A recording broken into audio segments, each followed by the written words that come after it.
MP মহোদয় অডিওটা set আসছে? হয়নি এখন। অডিও সেট করতে হবে, এমপি মহোদয় অডিওটা সেট করতে হবে।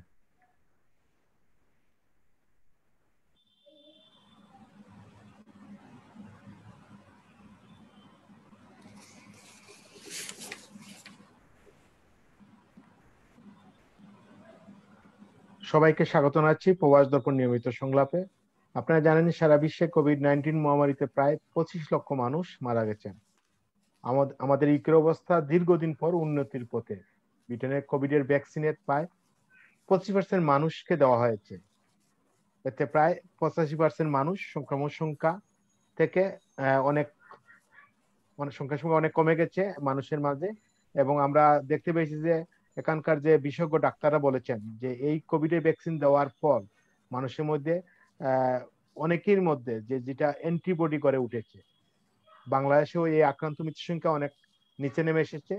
কোভিড-19 কারণে বেকার সমস্যা বেড়ে চলছে। বেকার সমস্যা, নারী নির্যাতন ও দ্রব্যমূল্য ঊর্ধ্বগতি মানুষের মধ্যে হতাশা বিরাজ করছে। এর জন্য আমরা প্রবাসীরা গভীর উৎকণ্ঠায় আছি কি হচ্ছে বাংলাদেশে তা জানতে আজকের এই সংলাপ। আজকের বিষয় সমসাময়িক বাংলাদেশ। আজকে আমাদের অতিথি প্যানেলে আছেন মাননীয় সংসদ সদস্য আওয়ামী লীগ নেতা মোহাম্মদ আইনউদ্দিন এমপি। আমাদের সাথে আছেন সাবেক ছাত্রনেতা, বিএনপি কেন্দ্রীয় কমিটির অন্যতম নেতা, সাবেক সাংসদ অ্যাডভোকেট নেওয়াজ আলিম আলী। আমাদের সাথে আছেন, আমরা জানি দীর্ঘদিন যাবৎ নারী ও শিশু নিয়ে কাজ করেন, সমাজ কল্যাণ উন্নয়ন সংস্থা ক্রাশের সম্মানিত চেয়ারম্যান জেসমিন প্রেমা। আমাদের সাথে সাংবাদিক হিসেবে আছেন প্রবাস দরপণ চট্টগ্রাম পূর্বপ্রধান শাহরিয়া হাসান। আমরা প্রতিদিন কোভিড-19 আপডেট দিয়ে আমাদের অনুষ্ঠান শুরু করি। আজকে কোভিড-19 আপডেট জানতে আমরা যাব প্রবাস দরপণ চট্টগ্রাম পূর্বপ্রধান শাহরিয়া হাসানের কাছে। ধন্যবাদ জানাই আপনাকে। আজকের প্যানেলের সম্মানিত আলোচক যারা আছেন, শুভ সন্ধ্যা সবার জন্য, এবং যারা অনুষ্ঠান দেখছেন দেশ এবং দেশের বাইরে শুনছেন এবং দেখছেন তাদের প্রত্যেকে শুভেচ্ছা জানাই।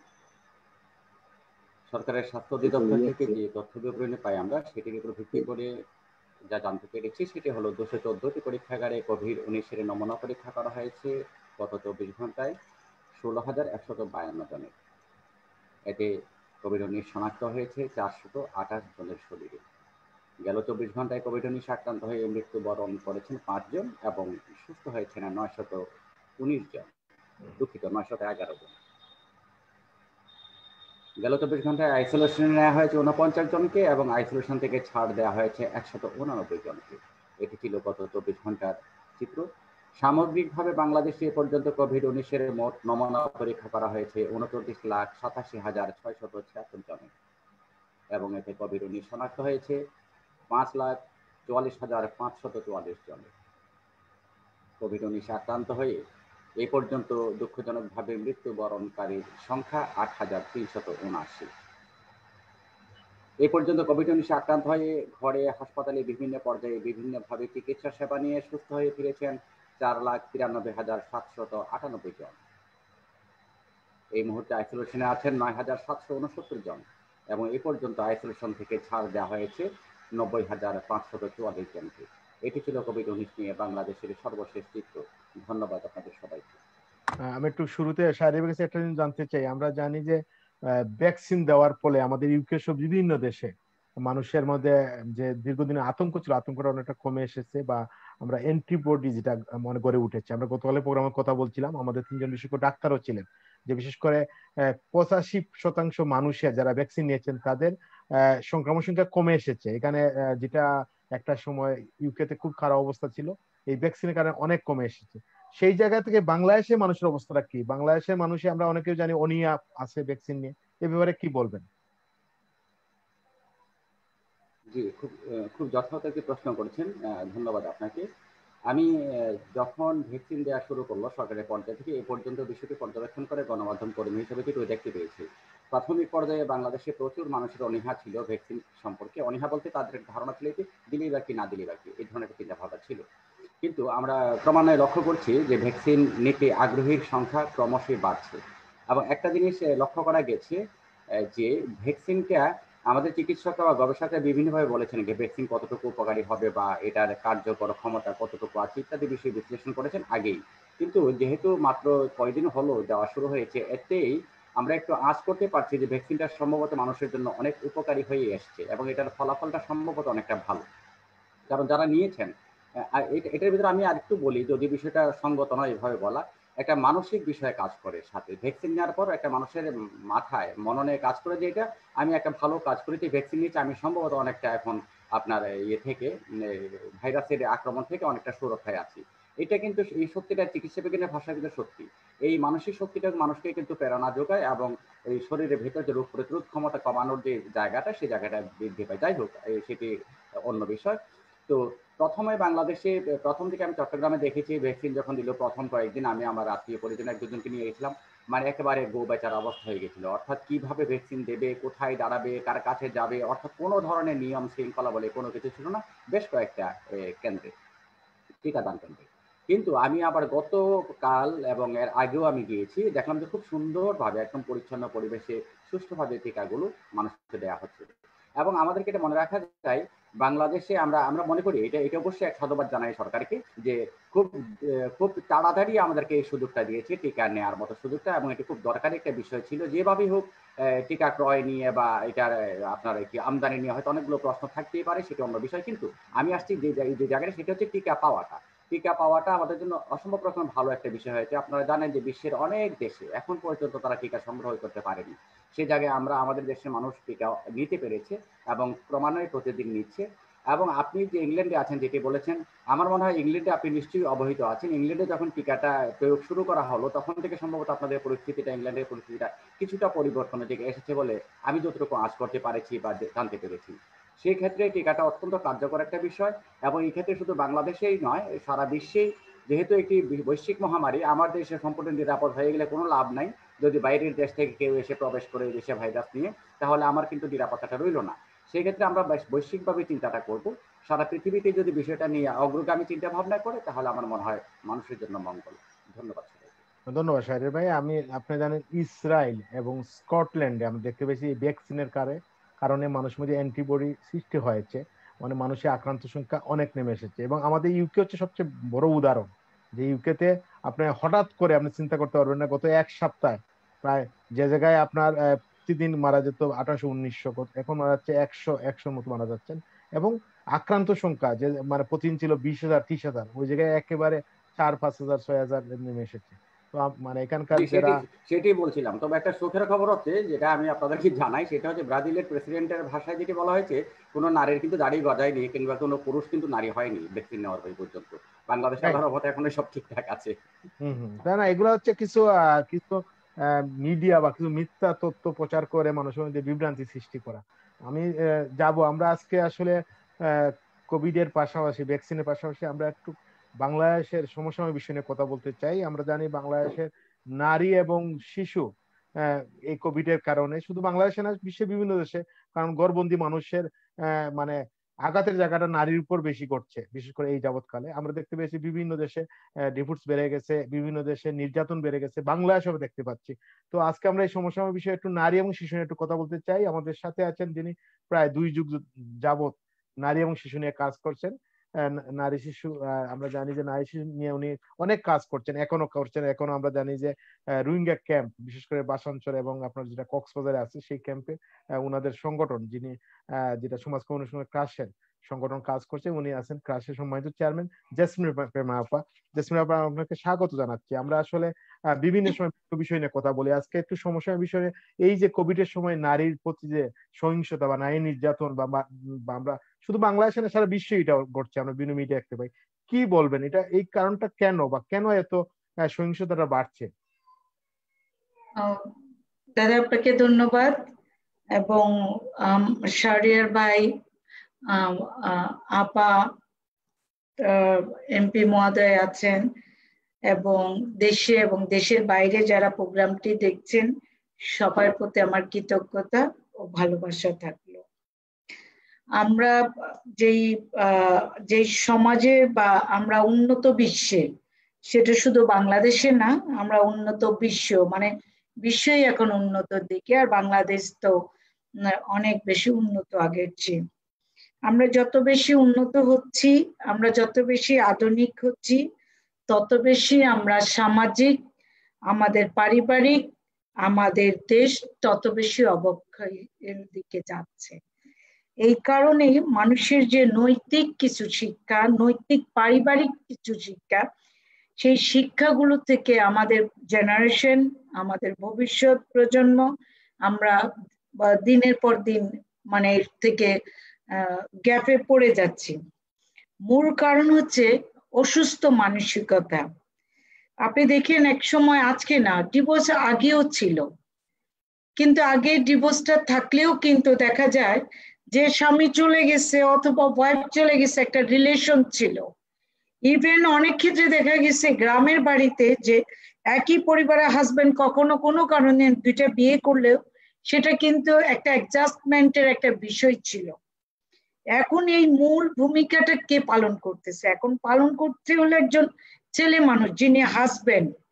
এই সামাজিক অবক্ষয়ের মূল কারণ হচ্ছে আমাদের নৈতিকতার অভাবটা, নৈতিকতা নষ্ট হয়ে যাচ্ছে। আমরা অসুস্থ মানসিকতা, আমাদের এখন কাউন্সিলিং এর দরকার, আমাদের এখন সামাজিক মানে আমাদের মেন্টাল ট্রিটমেন্ট দরকার।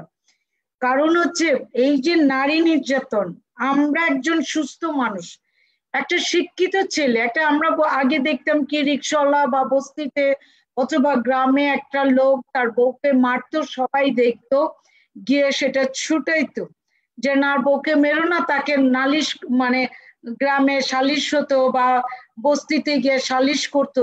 সেই কারণেই এনজিও বা বিভিন্ন উন্নয়ন সহযোগীরা বা যে হিউম্যানিটেরিয়ানরা এসে কাজ করছে, সরকার কাজ করতেছে ব্যাপকভাবে, বর্তমান সরকার নারী নির্যাতন প্রতিরোধ করতেছে। কিন্তু যেটা হচ্ছে দেখা যাচ্ছে না, এখন আমাদের শিক্ষিত সমাজে শিক্ষিত মেয়েরা ঘরের মধ্যে যে নির্যাতন বা অফিসের মধ্যে যে নির্যাতন আমরা ফেস করছি সেটা কিন্তু কেউ দেখে না এবং কেউ বুঝতে পারছে না। আমরা বলতেও পারি না, আমাদের সামাজিক বাধা, আমাদের পারিবারিক বাধা এবং আমার চারিপাশে বাধা। কারণ হচ্ছে আমি আমার দেশ, আমার রাষ্ট্র বা আমার সমাজ, আমার পরিবার এখনো ইনশিওর করতে পারে নাই যে তোমার সেফটি আমি দিব। এটা কেউ বলতে পারে নাই, না আমার পরিবার, না আমার সমাজ, না আমার রাষ্ট্র, না আমার সরকার বলতে পারে নাই যে তোমার সরকার, আমি তোমার দায়িত্ব নিলাম, তুমি কোন নির্যাতনে আছো আমাকে বলো, বা আমি তোমার শেল্টার দিব, আমি তোমার শেল্টার দিব, আমি তোমার কাজ করব। তো সেই জায়গাগুলোতে আমাদের কাজ করতে হবে। সেই জায়গাগুলো যখন নির্যাতন বেড়ে যাচ্ছে, এখন দেখেন শিক্ষিত লোকের ঘরে শিক্ষিত নারীরা, শিক্ষিত হাজবেন্ডরাই নির্যাতন করছে। তো নির্যাতন কিভাবে হচ্ছে? প্রতি মুহূর্তে, প্রতি সেকেন্ডে নির্যাতন হচ্ছে। কিন্তু একটা নারী কথা বলতে চায়, অধিকারের কথা বলছে, কিন্তু সেই নিজেই, আমি কি আমার অধিকারের কথা বলতে পারছি? আমি অধিকারের কথা বলছি মিডিয়াতে, সব জায়গায়, আমি অনেক রকম ভায়োলেন্সের শিকার হচ্ছি। তো সেই জায়গাগুলোকে কথা বলবে, সেই জায়গাটার নিশ্চয়তা বা রাষ্ট্র সেই সিকিউরিটিটা দিচ্ছে কিনা। আমাদের রাষ্ট্র মাননীয় প্রধানমন্ত্রী আমাদের জন্য অনেক কিছু ব্যবস্থা করছেন, কিন্তু একজন প্রধানমন্ত্রী সবাইকে উন্মুক্ত করে দিয়েছে তার সার্ভিস দেওয়ার জন্য।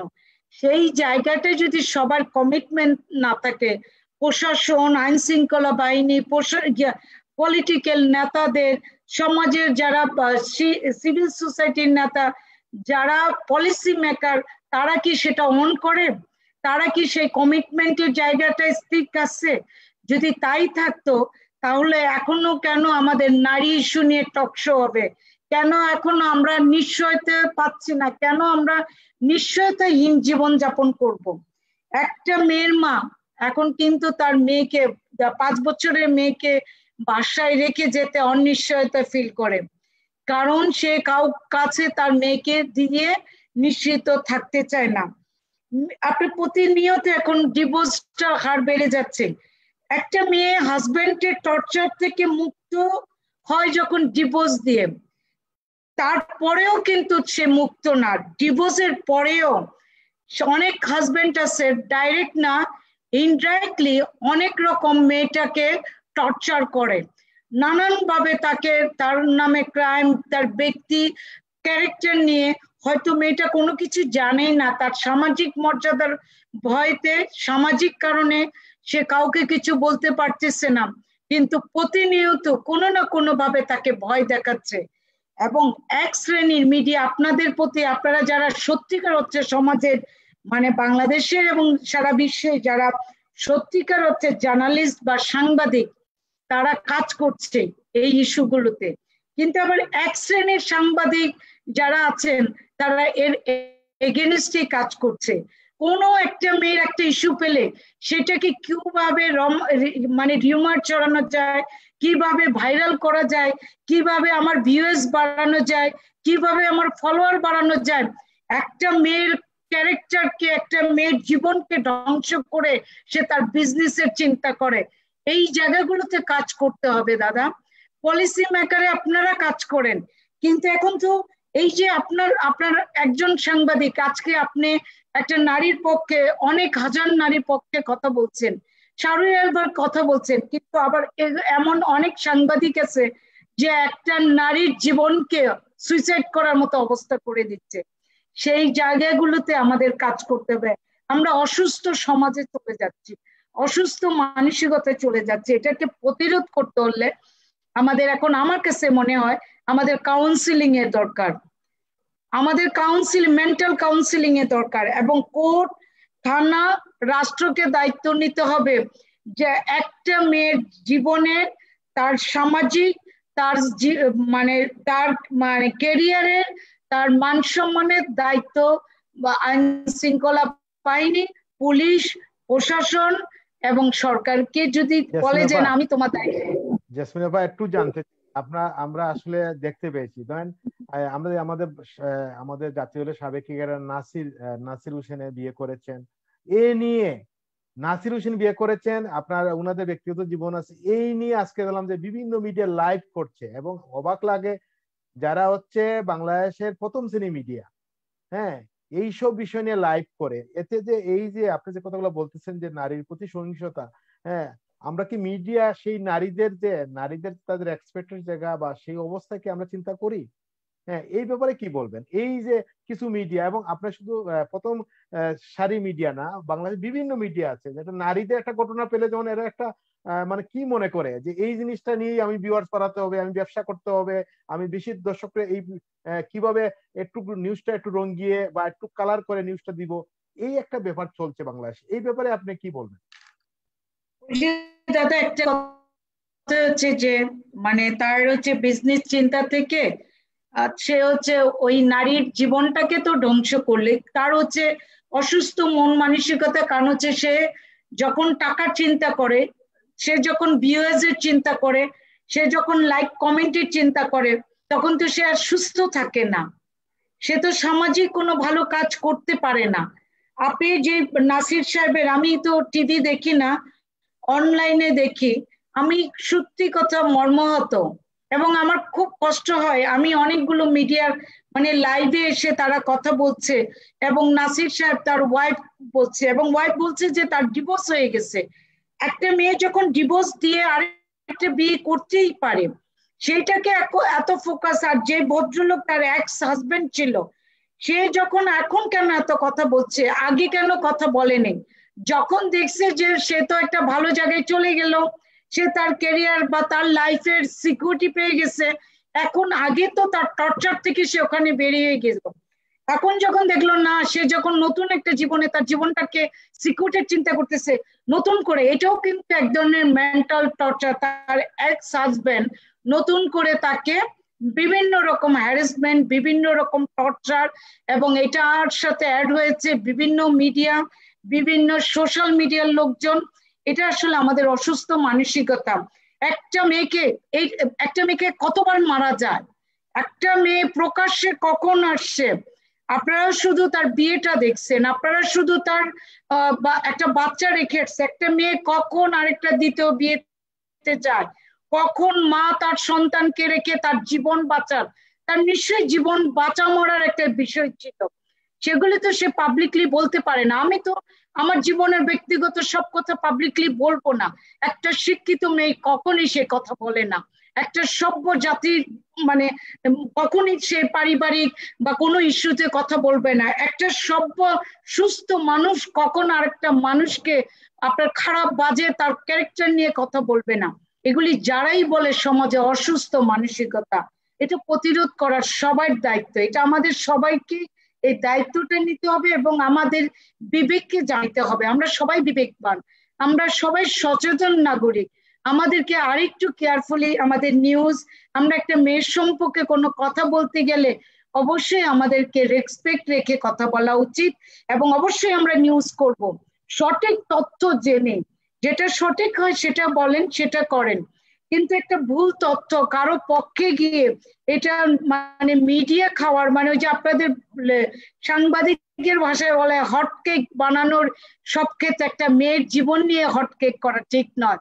এটা বিনয়ের সাথে সব সাংবাদিক ভাইদেরকে বলবো এবং সমস্ত মিডিয়াদের কাছে বলবো, আপনাদের কাছে বিনয়ীভাবে অনুরোধ থাকবে, কোন নারীর জীবন নিয়ে অন্তত আপনারা এই ধরনের নিউজ করেন না। অন্তত তার একটা সামাজিক মর্যাদা আছে, তার পরিবার আছে, তার জন্য যদি তার ভুল হয়ে থাকে সেটা আপনারা সেভাবে বলেন, কিন্তু তার একটা মেয়েও আছে, আমরা যদি সেটাও চিন্তা করি, তার ফিউচার, সে ভুল করতে পারে, তার বাচ্চাটা তো ভুল করে নেই।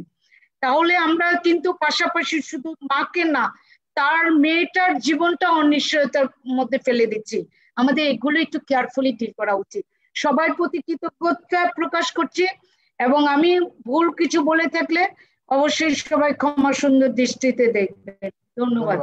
ধন্যবাদ জেসমিন আপা, সুন্দর বলছেন। বিশেষ করে আমাদের যে নারীদের প্রতি যে সহিংসতা, সেই ব্যাপারে আপনি সুন্দর বলেছেন এবং কি কি কারণে ঘটে।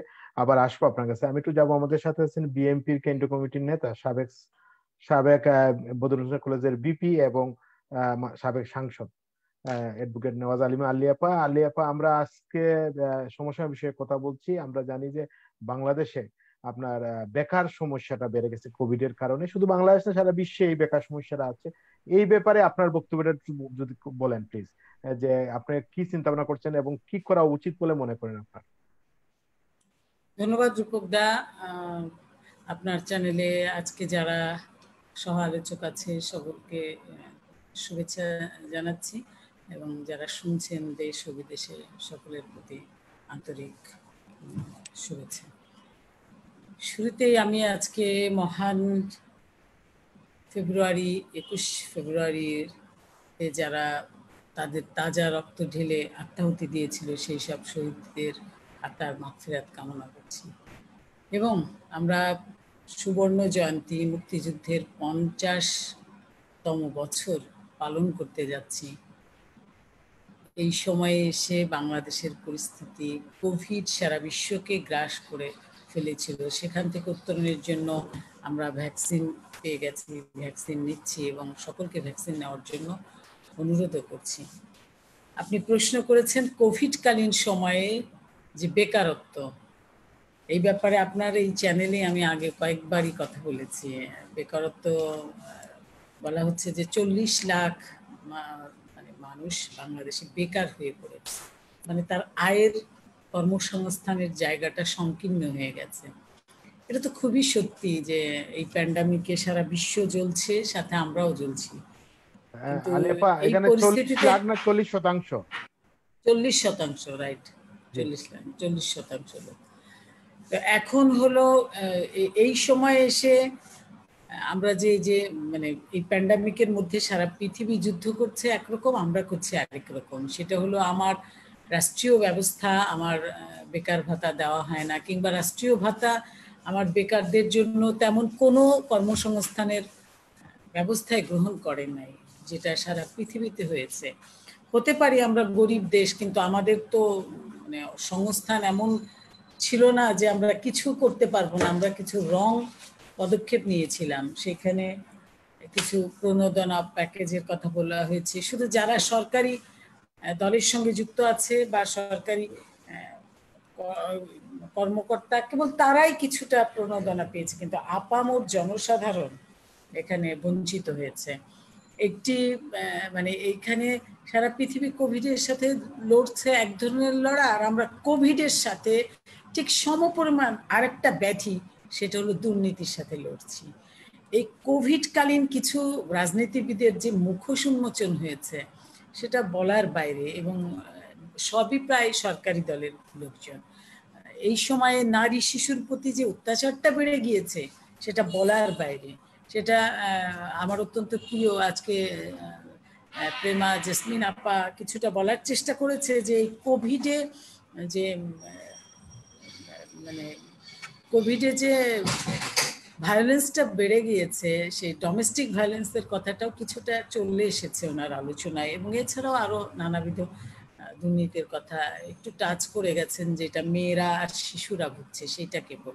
কিন্তু বেকার সমস্যায় আমাদের যেমন নারীরা কষ্ট পাচ্ছে ঘরে বসে, তেমনি বেকার সমস্যায় যুবকরা, একঝাঁক যুবকরা বিপথে চলে যাচ্ছে।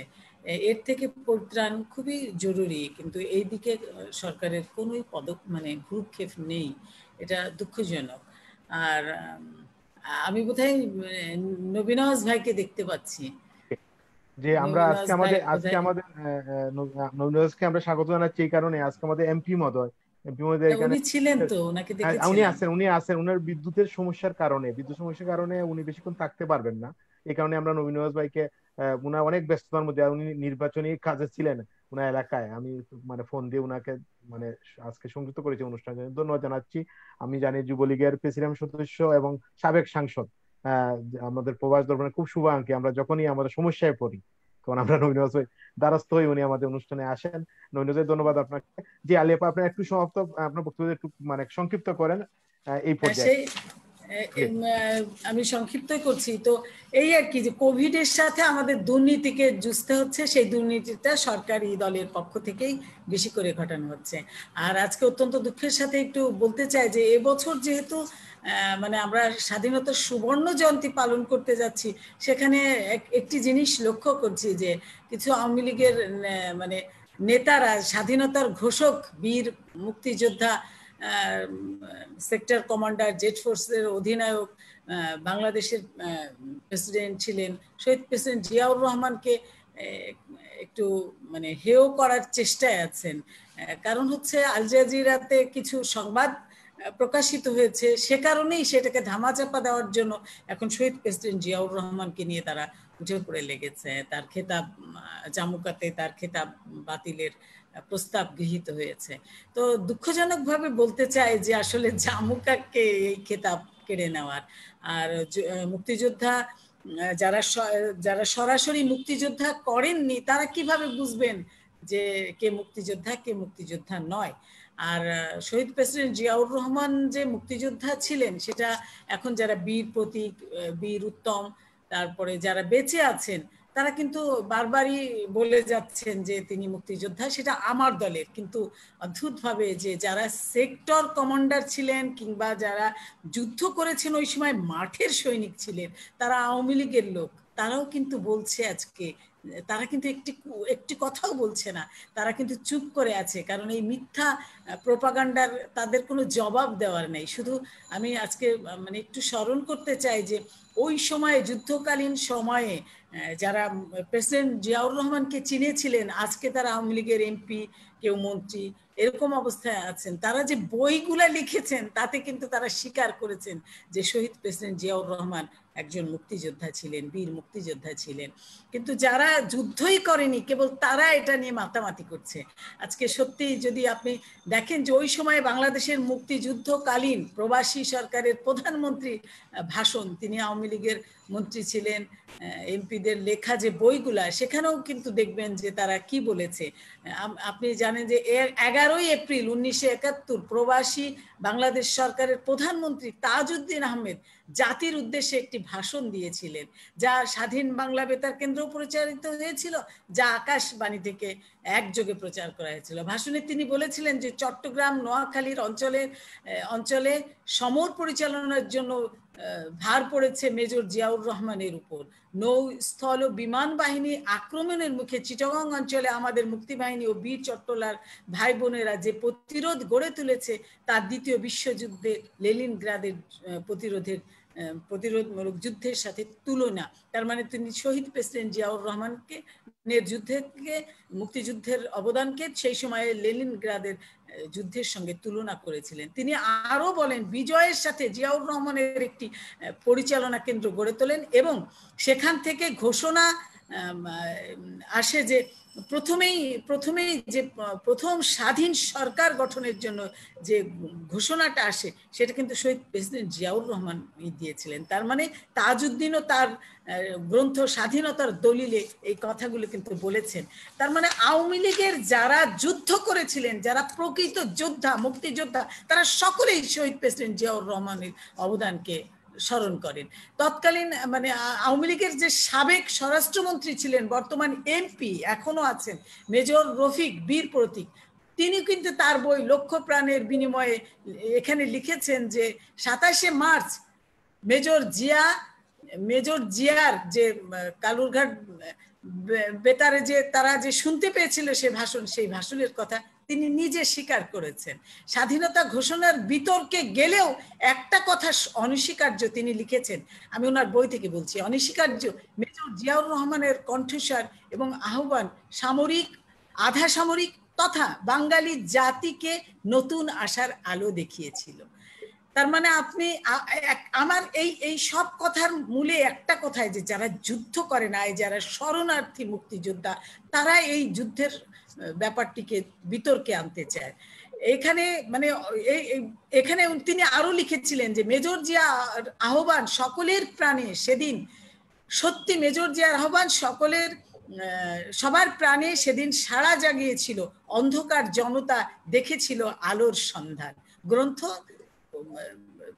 রফিক সাহেবের গ্রন্থের নাম লক্ষ প্রাণের বিনিময়ে, 1993 সালে উনি এই বইটি লিখেছেন। তৎকালীন ক্যাপ্টেন সুবেদ আলী ভুইয়া, পরবর্তীতে মেজর জেনারেল এবং বর্তমানে আওয়ামী লীগের এমপি, তার মুক্তিযুদ্ধের 9 মাস বইয়ে তিনি লিখেছেন 1975 সালে, তিনি বলেছেন যে 28 থেকে তার 31 মুক্তিযুদ্ধের 9 মাস এই বইটির 28 থেকে 31 পৃষ্ঠায় তিনি লিখেছেন, মেজর জিয়া 27 মার্চ কালুরঘাট বেতার কেন্দ্রে পৌঁছলে কর্মীরা উৎসাহে ফেটে পড়ে, সৈনিকরা উৎসাহে সেদিন ফেটে পড়ে। তিনি তার বিবৃতি লিখে ছিঁড়ে ফেলেন, বারবার বিবৃতি লিখে ছিঁড়ে ফেলেন। ঘণ্টাখানিক পর বিপুল চেষ্টার পর তার সেই ঐতিহাসিক ঘোষণাটি তৈরি করেছিলেন এবং তিনি নিজেই সেটি ইংরেজি এবং পরে বাংলায় পাঠ করেন। বলা বাহুল্য, মেজর জিয়া তার প্রথম দিনের ভাষণে নিজেকে হেড অফ স্টেট অর্থাৎ রাষ্ট্রপ্রধান ঘোষণা করেন, কিন্তু দ্বিতীয় দিনের ভাষণে এ তথ্যই প্রকাশ পায় যে তিনি মুক্তিযুদ্ধ চালিয়ে যাচ্ছেন বঙ্গবন্ধু শেখ মুজিবুর রহমানের নির্দেশে। এই যে সুবেদ আলী ভুইয়া, তিনি এখনো জীবিত আছেন, তিনি কিন্তু মেজর জিয়াকে নিয়ে একটি কটূক্তিও করছেন না। অতএব যারা এই দিন যুদ্ধকে, যারা এই দিন সেই মুক্তিযুদ্ধকে যারা কলঙ্কিত করতে চায়, তার মানে তারা বাংলাদেশের ভূখণ্ডকে কলঙ্কিত করতে চায়, তারা দেশকে কলঙ্কিত করতে চায়। প্রকৃত মুক্তিযোদ্ধা যারা রয়েছেন তারা কিন্তু শহীদ প্রেসিডেন্ট জিয়াউর রহমানকে অনেক অনেক সম্মানের জায়গা দেখেন। তা আজকে এই যে হিংসার রাজনীতি চলছে, সেটা কোভিড বলেন, জি আবার আসবো আপনার কাছে, আমি শেষ করি, যে এটা কোভিড বলেন কিংবা এই যে আমাদের মানে সত্য ইতিহাসকে বিকৃত করার যে পায়তারা, এইগুলি তো মানুষ নিচ্ছে না।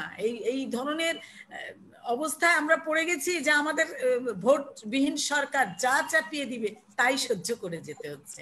অদ্ভুত এক দেশে আমরা বাস করছি। ধন্যবাদ রূপকদা।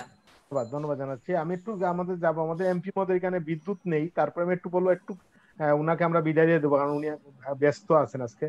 উনি জাস্ট একটু যদি আমাদের একটু শুভেচ্ছা বক্তব্য রেখে চলে যান, কারণ হচ্ছে উনার একটা অনুষ্ঠান আছে, উনি খুব বিজি আজকে এবং উনার বিদ্যুতের সমস্যা হচ্ছে। আমি একটু আনমিট করার জন্য বলবো আমাদের সাথে মাননীয় সংসদ সদস্য মোহাম্মদ আইন উদ্দিন, যিনি আমাদের রাজশাহী 3 আসনের মাননীয় সংসদ সদস্য, আমি একটু আনমিট করতে বলবো, আপনাকে মিউট করা, একটু যে আপনাদের একটু সংক্ষিপ্ত শুভেচ্ছা বক্তব্যটা বলেন। আমরা বিদ্যুতের সমস্যা আমরা দেখতে পাচ্ছি, আর আমরা বাকি বক্তব্য আমরা আশা করবো যে আমাদের আল্লিয়া আপার বক্তব্য নবীনওয়াজ ভাই দিবেন। যে একটু আনমিট করতে হবে, মাননীয় সংসদ সদস্য মিউট করা, একটু আনমিট করতে হবে। জি জি এখন ঠিক, জি আবার জি ঠিক আছে, জি জি বলেন প্লিজ। হ্যালো হ্যালো, হ্যাঁ শুনতে পাচ্ছি, বলেন। আচ্ছা বলেন। না আমার যে প্রশ্ন হচ্ছে জি যে বলেন, আপনি বলেন।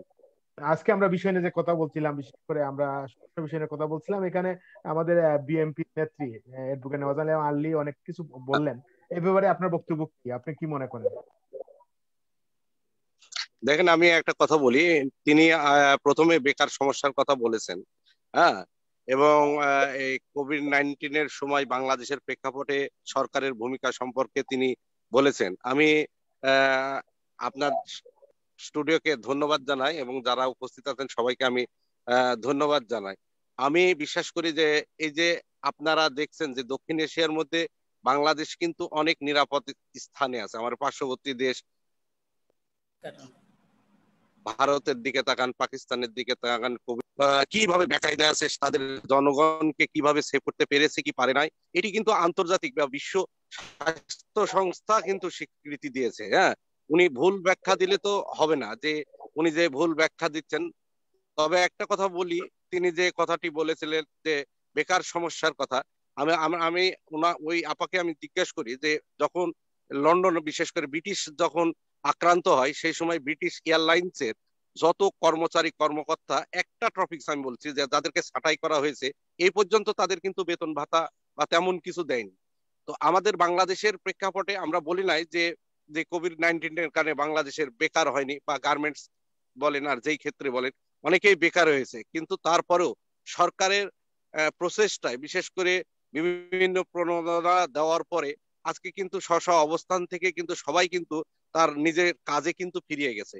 আর একটা জিনিস আমি বলবো যে অর্থনীতির ক্ষেত্রে বাংলাদেশের চাকা এই সারা বিশ্বে যেমন স্থবির হয়ে আছে, কিন্তু বাংলাদেশের অর্থনীতির চাকা কিন্তু এখন পর্যন্ত সচল আছে। শুধু সচলই না, এটি শুধু বাংলাদেশে না, আন্তর্জাতিক ভাবে কিন্তু এইটি স্বীকৃত যে বাংলাদেশের যে অর্থনীতির চাকা এত বিপর্যয়ের মধ্যেও এভাবে কিভাবে চলে, সেটি কিন্তু তারা মানে খুবই মানে মানে উৎসাহিত। তো আমি বিএনপির নেত্রী, হয়তো আমার বয়সে অনেক বড় হবেন, আমি মুক্তিযুদ্ধ দেখি নাই, কিন্তু তিনি যে কথাগুলো বললেন আজকে জিয়াউর রহমান সম্পর্কে বললেন, আমি কাকু অশ্রদ্ধা করিনি, অসম্মান করি না, কিন্তু আপার কাছে আমার একটা প্রশ্ন হচ্ছে, জিয়াউর রহমান যুদ্ধ করছেন অথচ জিয়াউর রহমানের ওয়াইফ পাকিস্তানের সেনাদের কাছে কিভাবে নিরাপদে থাকে? এই প্রশ্নের উত্তর তিনি কেমন করে দিবেন? উনি বললেন যে ভোটবিহীন সরকার। আজকে যখন বঙ্গবন্ধুকে 1975 সালে 15 আগস্ট হত্যা করার পরে তারপরে অনেক বিচারপতি ছিল, আমার মনে নেই এক্সাক্ট, আমার সম্ভবত আবু সাইম সাহেব ছিলেন। সেই সময় আবু সাইমের একটা বইতে লেখা ছিল যে জিয়াউর রহমান সশস্ত্র অবস্থায় তার বাড়িতে গিয়ে তাকে বাধ্য করেছে যে প্রেসিডেন্ট হওয়ার জন্য। তারপরে তিনি যে হানা ভোট দিয়েছিলেন, সেই হানা ভোটের ইতিহাস কিন্তু এই বাঙালি বই আছে, যে উনি যদি একটু রেফারেন্সটা দিতেন বইয়ের, উনি কোন বই পড়েছেন সেই রেফারেন্স হানা ভোট তো হয়েছে, আন্দাজে বললে হবে না, আমি বলি হানা ভোটের ইতিহাস তো না, আমি বলছি যে আমি আসলে আচ্ছা আমি বলি, সম্ভবত বিচারপতি আবু সাইমের বই, আমি এই সাইম সাহেবই লিখছিলেন, এটা আমার এক্সাক্ট এটি মনে নাই। তবে আরেকটা জিনিস বলি যে জিয়াউর রহমান ক্ষমতায় আসার পরে আমি শোনেন আপা, আমি বলি জিয়াউর রহমান ক্ষমতায় আসার পরে হাজার হাজার, আপনি আমার কথার মধ্যে আপনি দিন না, আমি যেটি বলি জিয়াউর রহমান ক্ষমতায় আসার পরে যারা সেনাবাহিনীতে সেই সময় 71 সালের মহান মুক্তিযুদ্ধে যারা যুদ্ধ করেছে সেই সব সেনা অফিসারকে, বিশেষ করে বিমান বাহিনীর সেনা অফিসারকে, হাজার হাজার সেনা অফিসারকে তিনি হত্যা করেছেন।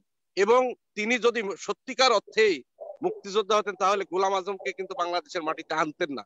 তাহলে আমরা একটা জিনিস আপনি বললেন যে কালুরঘাট বেতার কেন্দ্র থেকে প্রথম এম এ হান্নান সাহেব, আওয়ামী লীগের নেতা, তিনি কিন্তু ঘোষণা পাঠ করেছিলেন।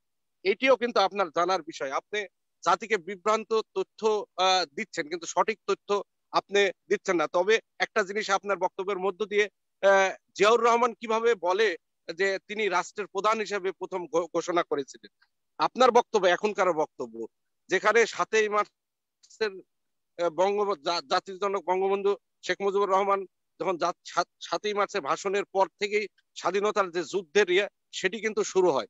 এবং তিনি কিন্তু প্রথমে আপনি যে বললেন যে তিনি রাষ্ট্রের প্রধান হিসাবে তিনি বক্তব্য দিচ্ছিলেন, তাহলে আপনার কথাই বলেন, তাহলে আর 10-7টা সেক্টর কমান্ডার তারাও তো বলতো যে আমরাও কিন্তু রাষ্ট্রের প্রধান হিসাবে কাজ করছি।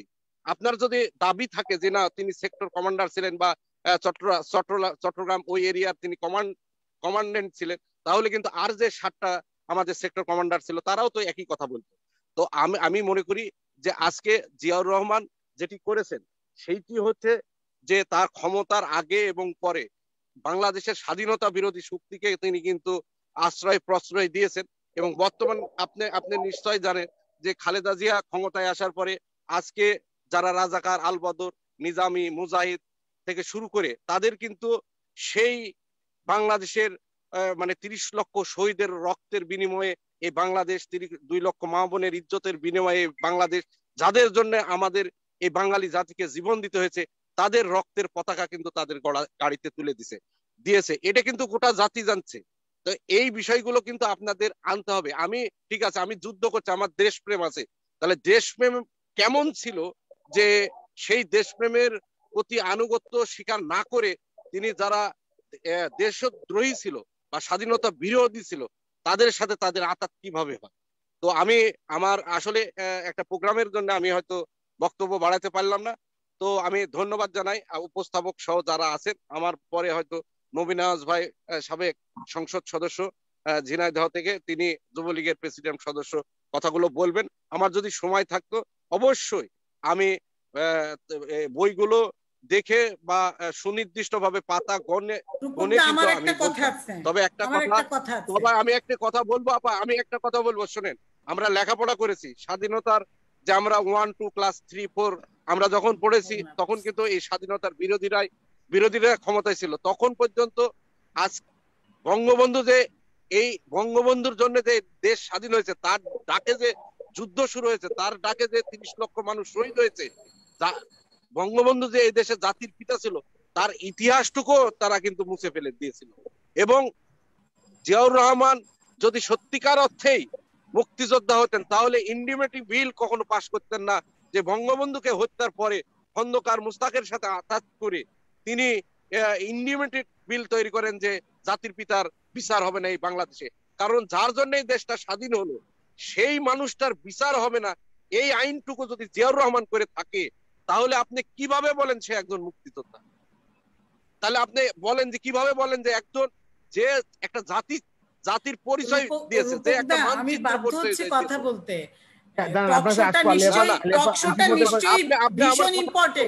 সেইখানে উনি ঢুকে চলে যাবেন। এর থেকে ইম্পর্টেন্ট কাজ থাকলে এত বড় ইম্পর্টেন্ট ব্যক্তিকে আপনি আমার সাথে বসাবেন না দয়া করে, যিনি এটার চেয়েও গুরুত্বপূর্ণ কাজ ফেলে রেখে আসছেন।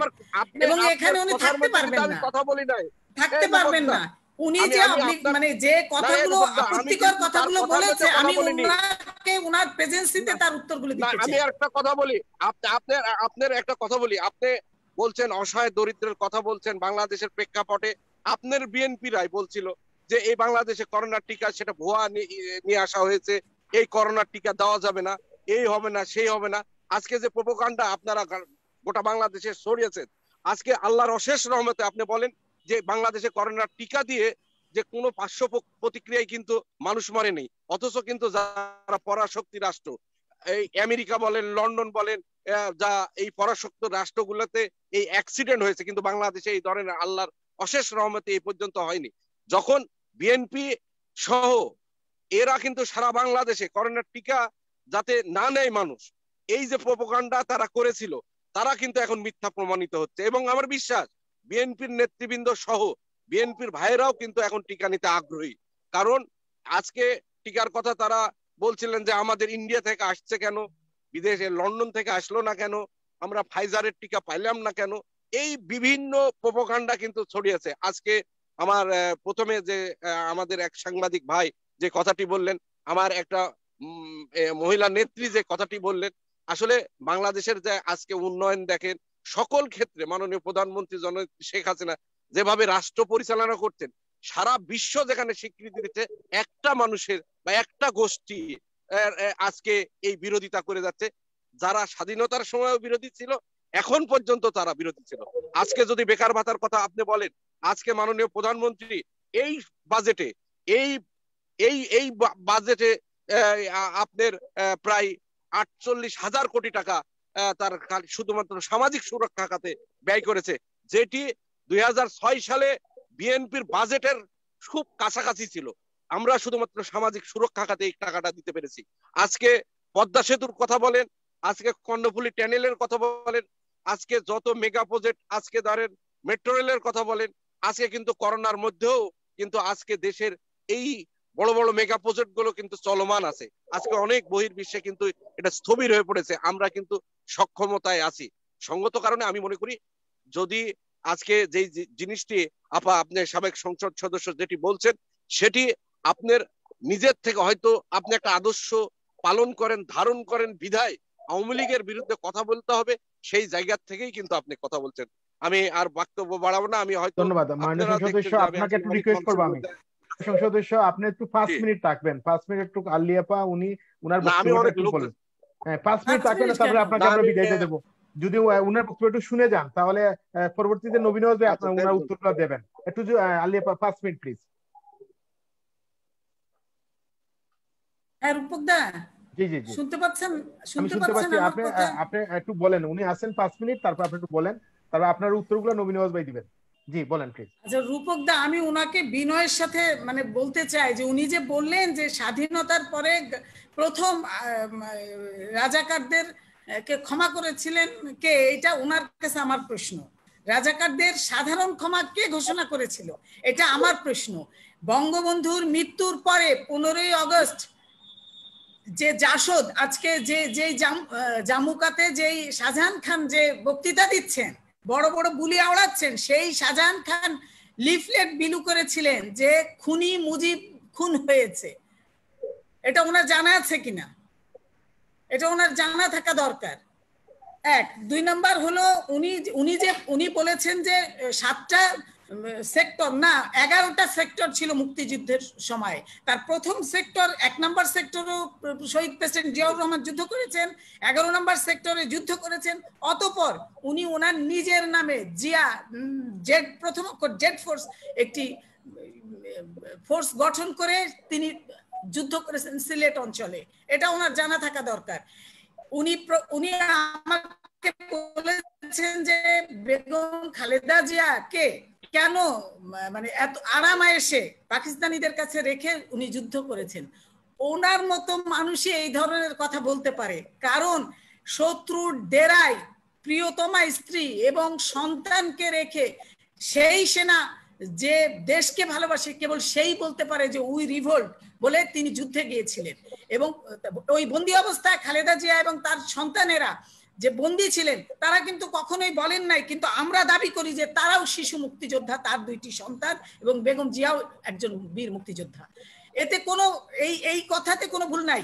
এবং উনি কি জানেন যে ওই সময়ে শেখ হাসিনা তারা যখন বহুত আরামে এসেছিল, তাদের জন্য বাজেট পেশ ছিল, তারা হাঁসের মাংস দিয়ে মানে হাঁসের মাংস খেতে চেয়েছে, সেই জোগানো কিন্তু পাকিস্তানি আর্মিরা দিয়েছে তাদেরকে। এসব জিনিস ওনার জানা আছে কিনা আমি জানি না। প্রথম পতাকায় মানে প্রথম কোন রাজাকারের গাড়িতে পতাকা দিয়েছিল আওয়ামী লীগ সরকার, সেটা ওনার জানা দরকার। প্রথম বাংলাদেশের স্বাধীন সার্বভৌম বাংলাদেশে প্রথম রাজাকার গাড়িতে পতাকা তুলে দেয় আওয়ামী লীগ, সেটা জামালপুরের নুরু মিয়া। এটা ওনার জানা দরকার।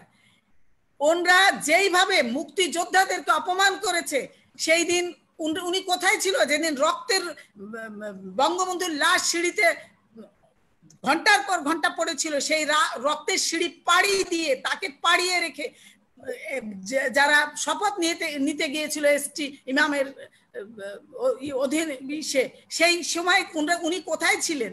এবং আমি এটাও বলতে চাই যে আজকে কাদের সিদ্দিকী প্রথম বঙ্গবন্ধুর হত্যার প্রতিবাদ করেছিলেন, ওনারা তাকেও রাজাকার বানিয়ে ছেড়েছেন। ওনাদের যে 90 রাজাকার আজকে বাংলাদেশের মাটিতে যদি রাজাকারের যুদ্ধ বিরোধী দেশ বিরোধী যে কর্মকাণ্ড ওনারা করছেন, তাতে ওনাদের মতো 90 রাজাকার আর পৃথিবীতে আছে কিনা আমাদের জানা নেই। আজকে ওনারা বাকশাল গঠন করেছিলেন, সেই সময় সকল পত্রিকাকে ব্যান করেছিলেন। মুক্তিযুদ্ধ হয়েছিল সাম্য, গণতন্ত্র এবং সামাজিক ন্যায় বিচার প্রতিষ্ঠার লক্ষ্যে। আজকে তা আছে কিনা সেই প্রশ্ন আমি ওনার কাছে করতে চাই। উনি বলেছেন টিকা নিয়ে কথা, টিকা ওনার একার বিষয় না। আমরা বাংলাদেশের স্বার্থ এবং রূপকদা আপনি 2 জনকে রেখেছেন আমার সাথে কথা বলার জন্য, সুতরাং আপনি আমাকে সময় বেশি দিবেন। উনি চলে যাবেন, উনি যে বিতর্ক সৃষ্টি করে চলে যাচ্ছেন, সেটা তো উনার প্রশ্নের উত্তর তো আমাকে দিয়ে যেতে হবে। না না ধন্যবাদ। উনি টিকা নিয়ে কথা বলেছেন যে আমাদের দলে আমি আলী আপা আমি আবার আসবো। আমি এমপি মহোদয় দৃষ্টি আকর্ষণ করছি, কৃতজ্ঞতা জানাচ্ছি। আমি আশা করবো যে আলী আপা যে প্রশ্নগুলো হচ্ছেন আমাদের নবীন ভাই সেই উত্তরগুলো দিবেন। না নবীন ভাই কেন, উনার মতো ইম্পর্টেন্ট লোককে আর কখনোই আনবেন না, কারণ আমার সাথে বসাবেন না, কারণ উনি এই প্রোগ্রামকে মোটেই গুরুত্ব দিচ্ছেন না। আলী আপা ধন্যবাদ। আমাদের এমপি মহোদয়ের একটা প্রোগ্রাম থাকার কারণে আপনার মিথ্যা কথাটা আমি গুরুত্ব দিই না, আমি এরকম মিথ্যা কথাকে গুরুত্ব দিই না, আমি রাখলাম। ধন্যবাদ এমপি মহোদয়। আগামীতে অন্য অনুষ্ঠানে আপনাকে অবশ্যই আশা করি। ভালো থাকবেন, সুস্থ থাকবেন। আমরা চাই না আলী আপা, আমরা চাই আপনি এবং নবীন ভাই অনেক প্রোগ্রাম করেছেন। আজকে আমাদের এমপি মহোদয়ের বিদ্যুৎ ছিল না, যেই কারণে আমরা আজকে নবীন ভাইকে নিয়ে আসছি। আমরা চাই যে আপনি যে প্রশ্নগুলো করবেন এই উত্তরগুলো দিবেন। ধন্যবাদ এমপি মহোদয়, আপনাকে ধন্যবাদ জানাচ্ছি। এমপি মহোদয় আপনাকে ধন্যবাদ জানাচ্ছি, কৃতজ্ঞতা প্রকাশ করছি। ভালো থাকবেন, আপনি সুস্থ থাকবেন। ধন্যবাদ আপনাকে। আমি যাবো একটু নবীন ভাইয়ের কাছে। নবীন ভাই, আপনাকে প্রথমে ধন্যবাদ দিতে চাই। বিশেষ করে আমরা প্রবাস দর্পণ যখন আমরা বিভিন্ন সমস্যায় পড়ি তখন আপনার দ্বারস্থ হই। আজকের থেকে আমাদের এমপি মহোদয় বলছিলেন যে ওনার এখানে বিদ্যুৎ নেই এবং উনি হয়তো প্রোগ্রামে থাকতে পারবেন না, যার ফলে আপনাকে আমরা সংযুক্ত করেছি। যদি একটু বলেন আলী আপা যে কথাগুলো বললেন, একটু যদি আপনি বলেন। আমরা জানি যে আলী এবং আপনি অনেক প্রোগ্রাম করেছেন এবং আপনাদের মধ্যে একটা আন্ডারস্ট্যান্ডিং খুব ভালো আছে, বিতর্কের জায়গাটা একটু কম হয়। আমরা নদীর পারের মানুষ তো, তাই আমরা মিল রাখার চেষ্টা করি, কারণ আমার তো আবার নদী পার হয়ে আবার আলী আপার উপর দিয়ে আসা লাগবে। তো সেই কারণে আমি চেষ্টা করি অন্তত আলী আপার সাথে সেরকম যাতে ঝগড়াঝাটিটা না হয়। হলে কোনো কারণে যদি আমার এক গ্লাস পানিও লাগে, তা মাগুরায় যদি থামা লাগে তাহলে কি হতে পারে, নিজের বিবেকের কাছেও কিন্তু প্রশ্ন দেখা দেয় যে মাগুরার পানি খাবো, আমি কাল না বকাবকি করলাম। তো সেই জন্য চেষ্টা করি আপনাদের সাথে। ধন্যবাদ প্রবাস দর্পণকে, রূপকদাকে, শাহরিয়ার ভাইকে, আরলি আপাকে, আইনউদ্দিন ভাই কথা বললেন, আইনউদ্দিন ভাইকে সহ যারা এখানে আলোচক আছেন, আমার দর্শক শ্রোতাকেও আমি অভিনন্দন, শুভেচ্ছা, ধন্যবাদ জানাই। আসলে কথা তো অনেক হয়ে গেল এর মাঝখানে। আমি প্রশ্ন ধরেই কি আগাবো না উত্তর ধরে আগাবো এটাই খুঁজে পাচ্ছি না। আমি সর্বপ্রথমে বলবো যেটা নবীন ভাই, আমি চাচ্ছি যে এই পর্যায়টি সংক্ষিপ্ত বলেন। হ্যাঁ, আপনাকে আমি প্রশ্ন করতেছি, এই প্রশ্ন উত্তরগুলো দেন, আমরা পরবর্তী পর্যায়ে আপনি একটু বিস্তারিত বলবেন। আমরা বিশেষ করে বেকার সমস্যা নিয়ে আমরা কথা বলছি, একটু যদি বলেন যে বেকার সমস্যা সারা বিশ্বে বেড়ে গেছে, বেকার সমস্যা সমাধান করার জন্য কি করা উচিত। আর আমরা দ্বিতীয় পর্যায়ে আপনার আলী আপার উত্তরগুলো দিবেন, আবার যেন আবার আসবো আপনার কাছে। বা আলী আপা আরো কিছু কথা বলবেন, একসাথে ভালো হবে। জি, বেকার সমস্যার জন্য বলার আগে একটু আপনার উদাহরণ দিয়েই বলি, আজকের কথা বলি। আমি গতকাল সকাল থেকে আমার নির্বাচনী এলাকা, আমার মহেশপুর পৌরসভার নির্বাচন 28 তারিখে এবং কালীগঞ্জ পৌরসভার নির্বাচন, সেই উপলক্ষে আমি আজকে ঝিনাইদহে আছি। গতকাল এসেছি।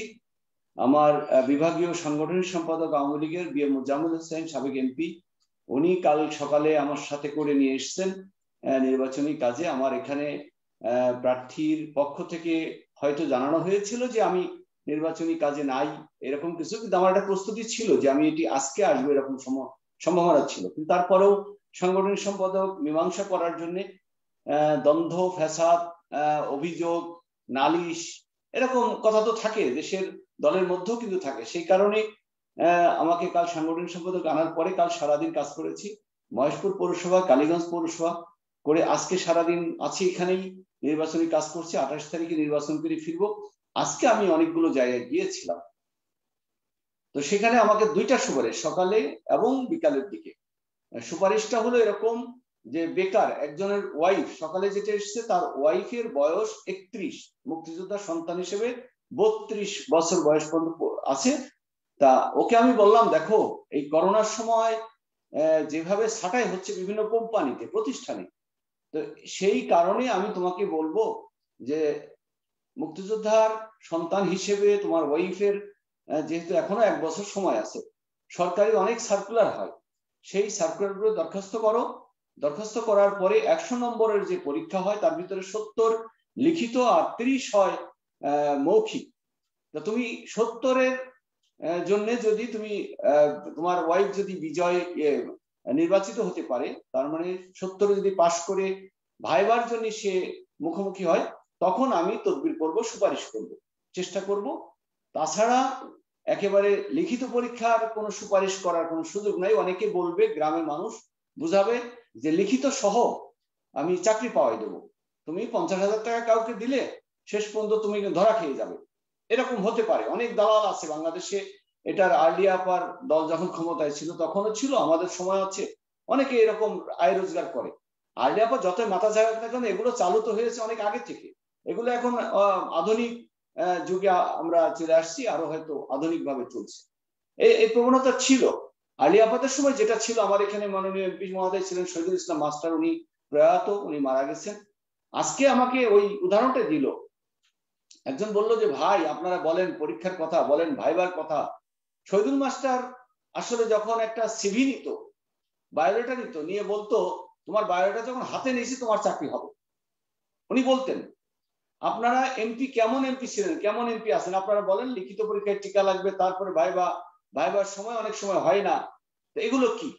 তার মানে আমি যেটি বলতে চাচ্ছি, আমি যতটুকু জানি 2008 সালের পরে মাননীয় প্রধানমন্ত্রী শেখ হাসিনা প্রধানমন্ত্রী হওয়ার পরে আওয়ামী লীগের ভাবমূর্তি, আওয়ামী লীগের সরকারের ভাবমূর্তি ঠিক রাখার জন্য আন্তর্জাতিকভাবে অনেক রকমের জরিপ হয়। একটা সরকারের নিয়োগের পদ্ধতি, তারপরে বিভিন্ন কর্মকাণ্ডের পদ্ধতি, বিভিন্ন কাজের উন্নয়নের পদ্ধতি, এগুলো নিয়ে কিন্তু জরিপ হয়। এই জরিপের পরে কিন্তু সরকারের এই ভাবমূর্তি, সরকারের যে দোষ ত্রুটি, বিশেষ করে সরকারের দুর্নীতি, এগুলো কিন্তু বের করার চেষ্টা করে। এটি আমরা অনেক রকমের প্রতিষ্ঠান আছে বাংলাদেশে, এবং যারা বিনিয়োগ করে বাংলাদেশে তারাও কিন্তু এগুলো করে। সে কারণে মাননীয় প্রধানমন্ত্রী শেখ হাসিনা 8 সাল থেকে এই বিশেষ করে চাকরির ক্ষেত্রে এই ধরনের পদ্ধতিগুলো চালু করেছেন, যে মিনিমাম লিখিত পরীক্ষা টিকতে হবে।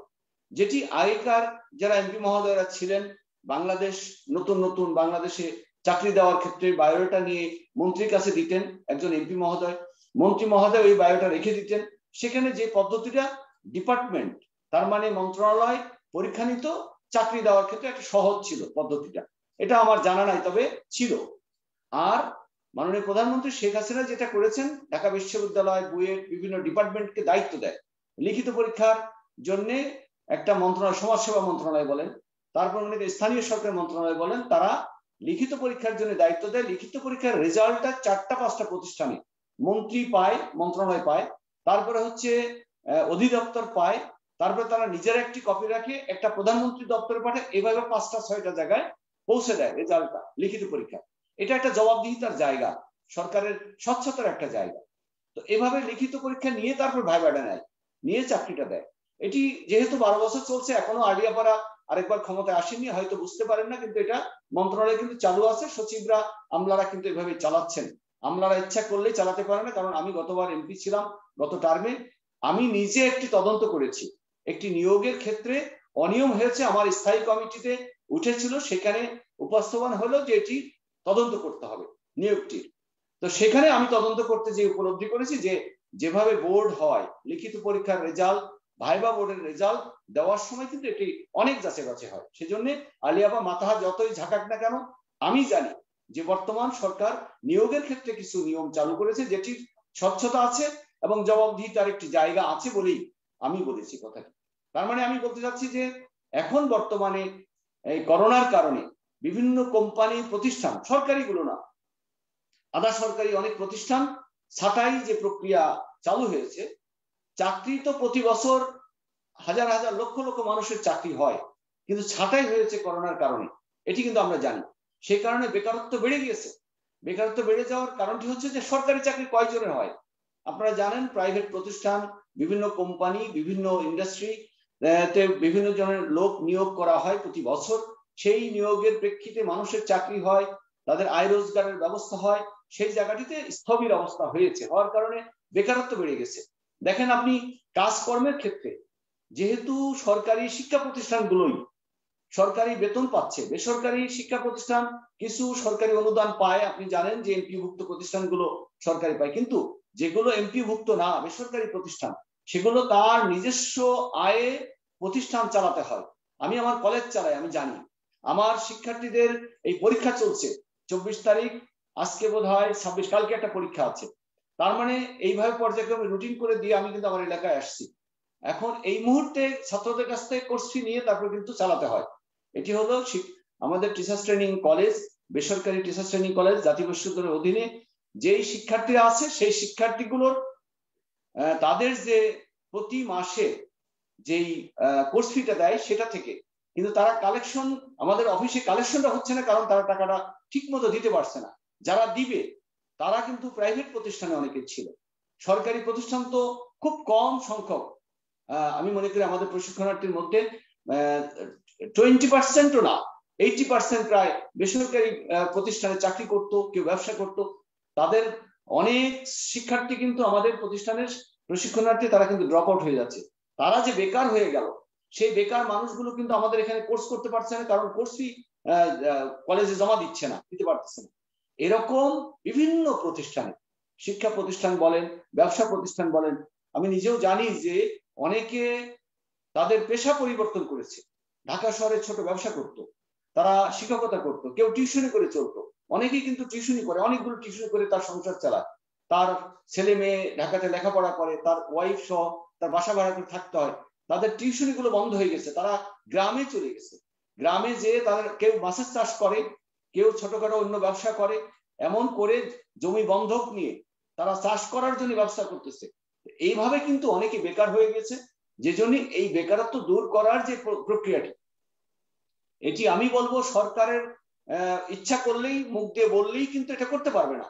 আবার অনেক প্রতিষ্ঠান যেগুলো বন্ধ হয়ে গেছে, তাদের তো বন্ধ হয়ে গেছে, সবাই বেকার হয়ে চলে গেছে। আবার একটা নতুন করে একটা প্রতিষ্ঠান করে বা একটা প্রতিষ্ঠানকে চালু করে বা গতিশীল করে লোক নিয়োগ দেওয়ার ক্ষেত্রেও কিন্তু হিসাব করে, যেমন আগে 15 জন কর্মকর্তা কর্মচারী ছিল ছোট্ট একটা প্রতিষ্ঠান বা দোকানে, সেই 15 জনের মধ্যে এখন যদিও সবাইকে ছাঁটাই করে, সেটা বন্ধ ছিল, ছাঁটাই করে দিয়েছে, সবাই চলে গেছে।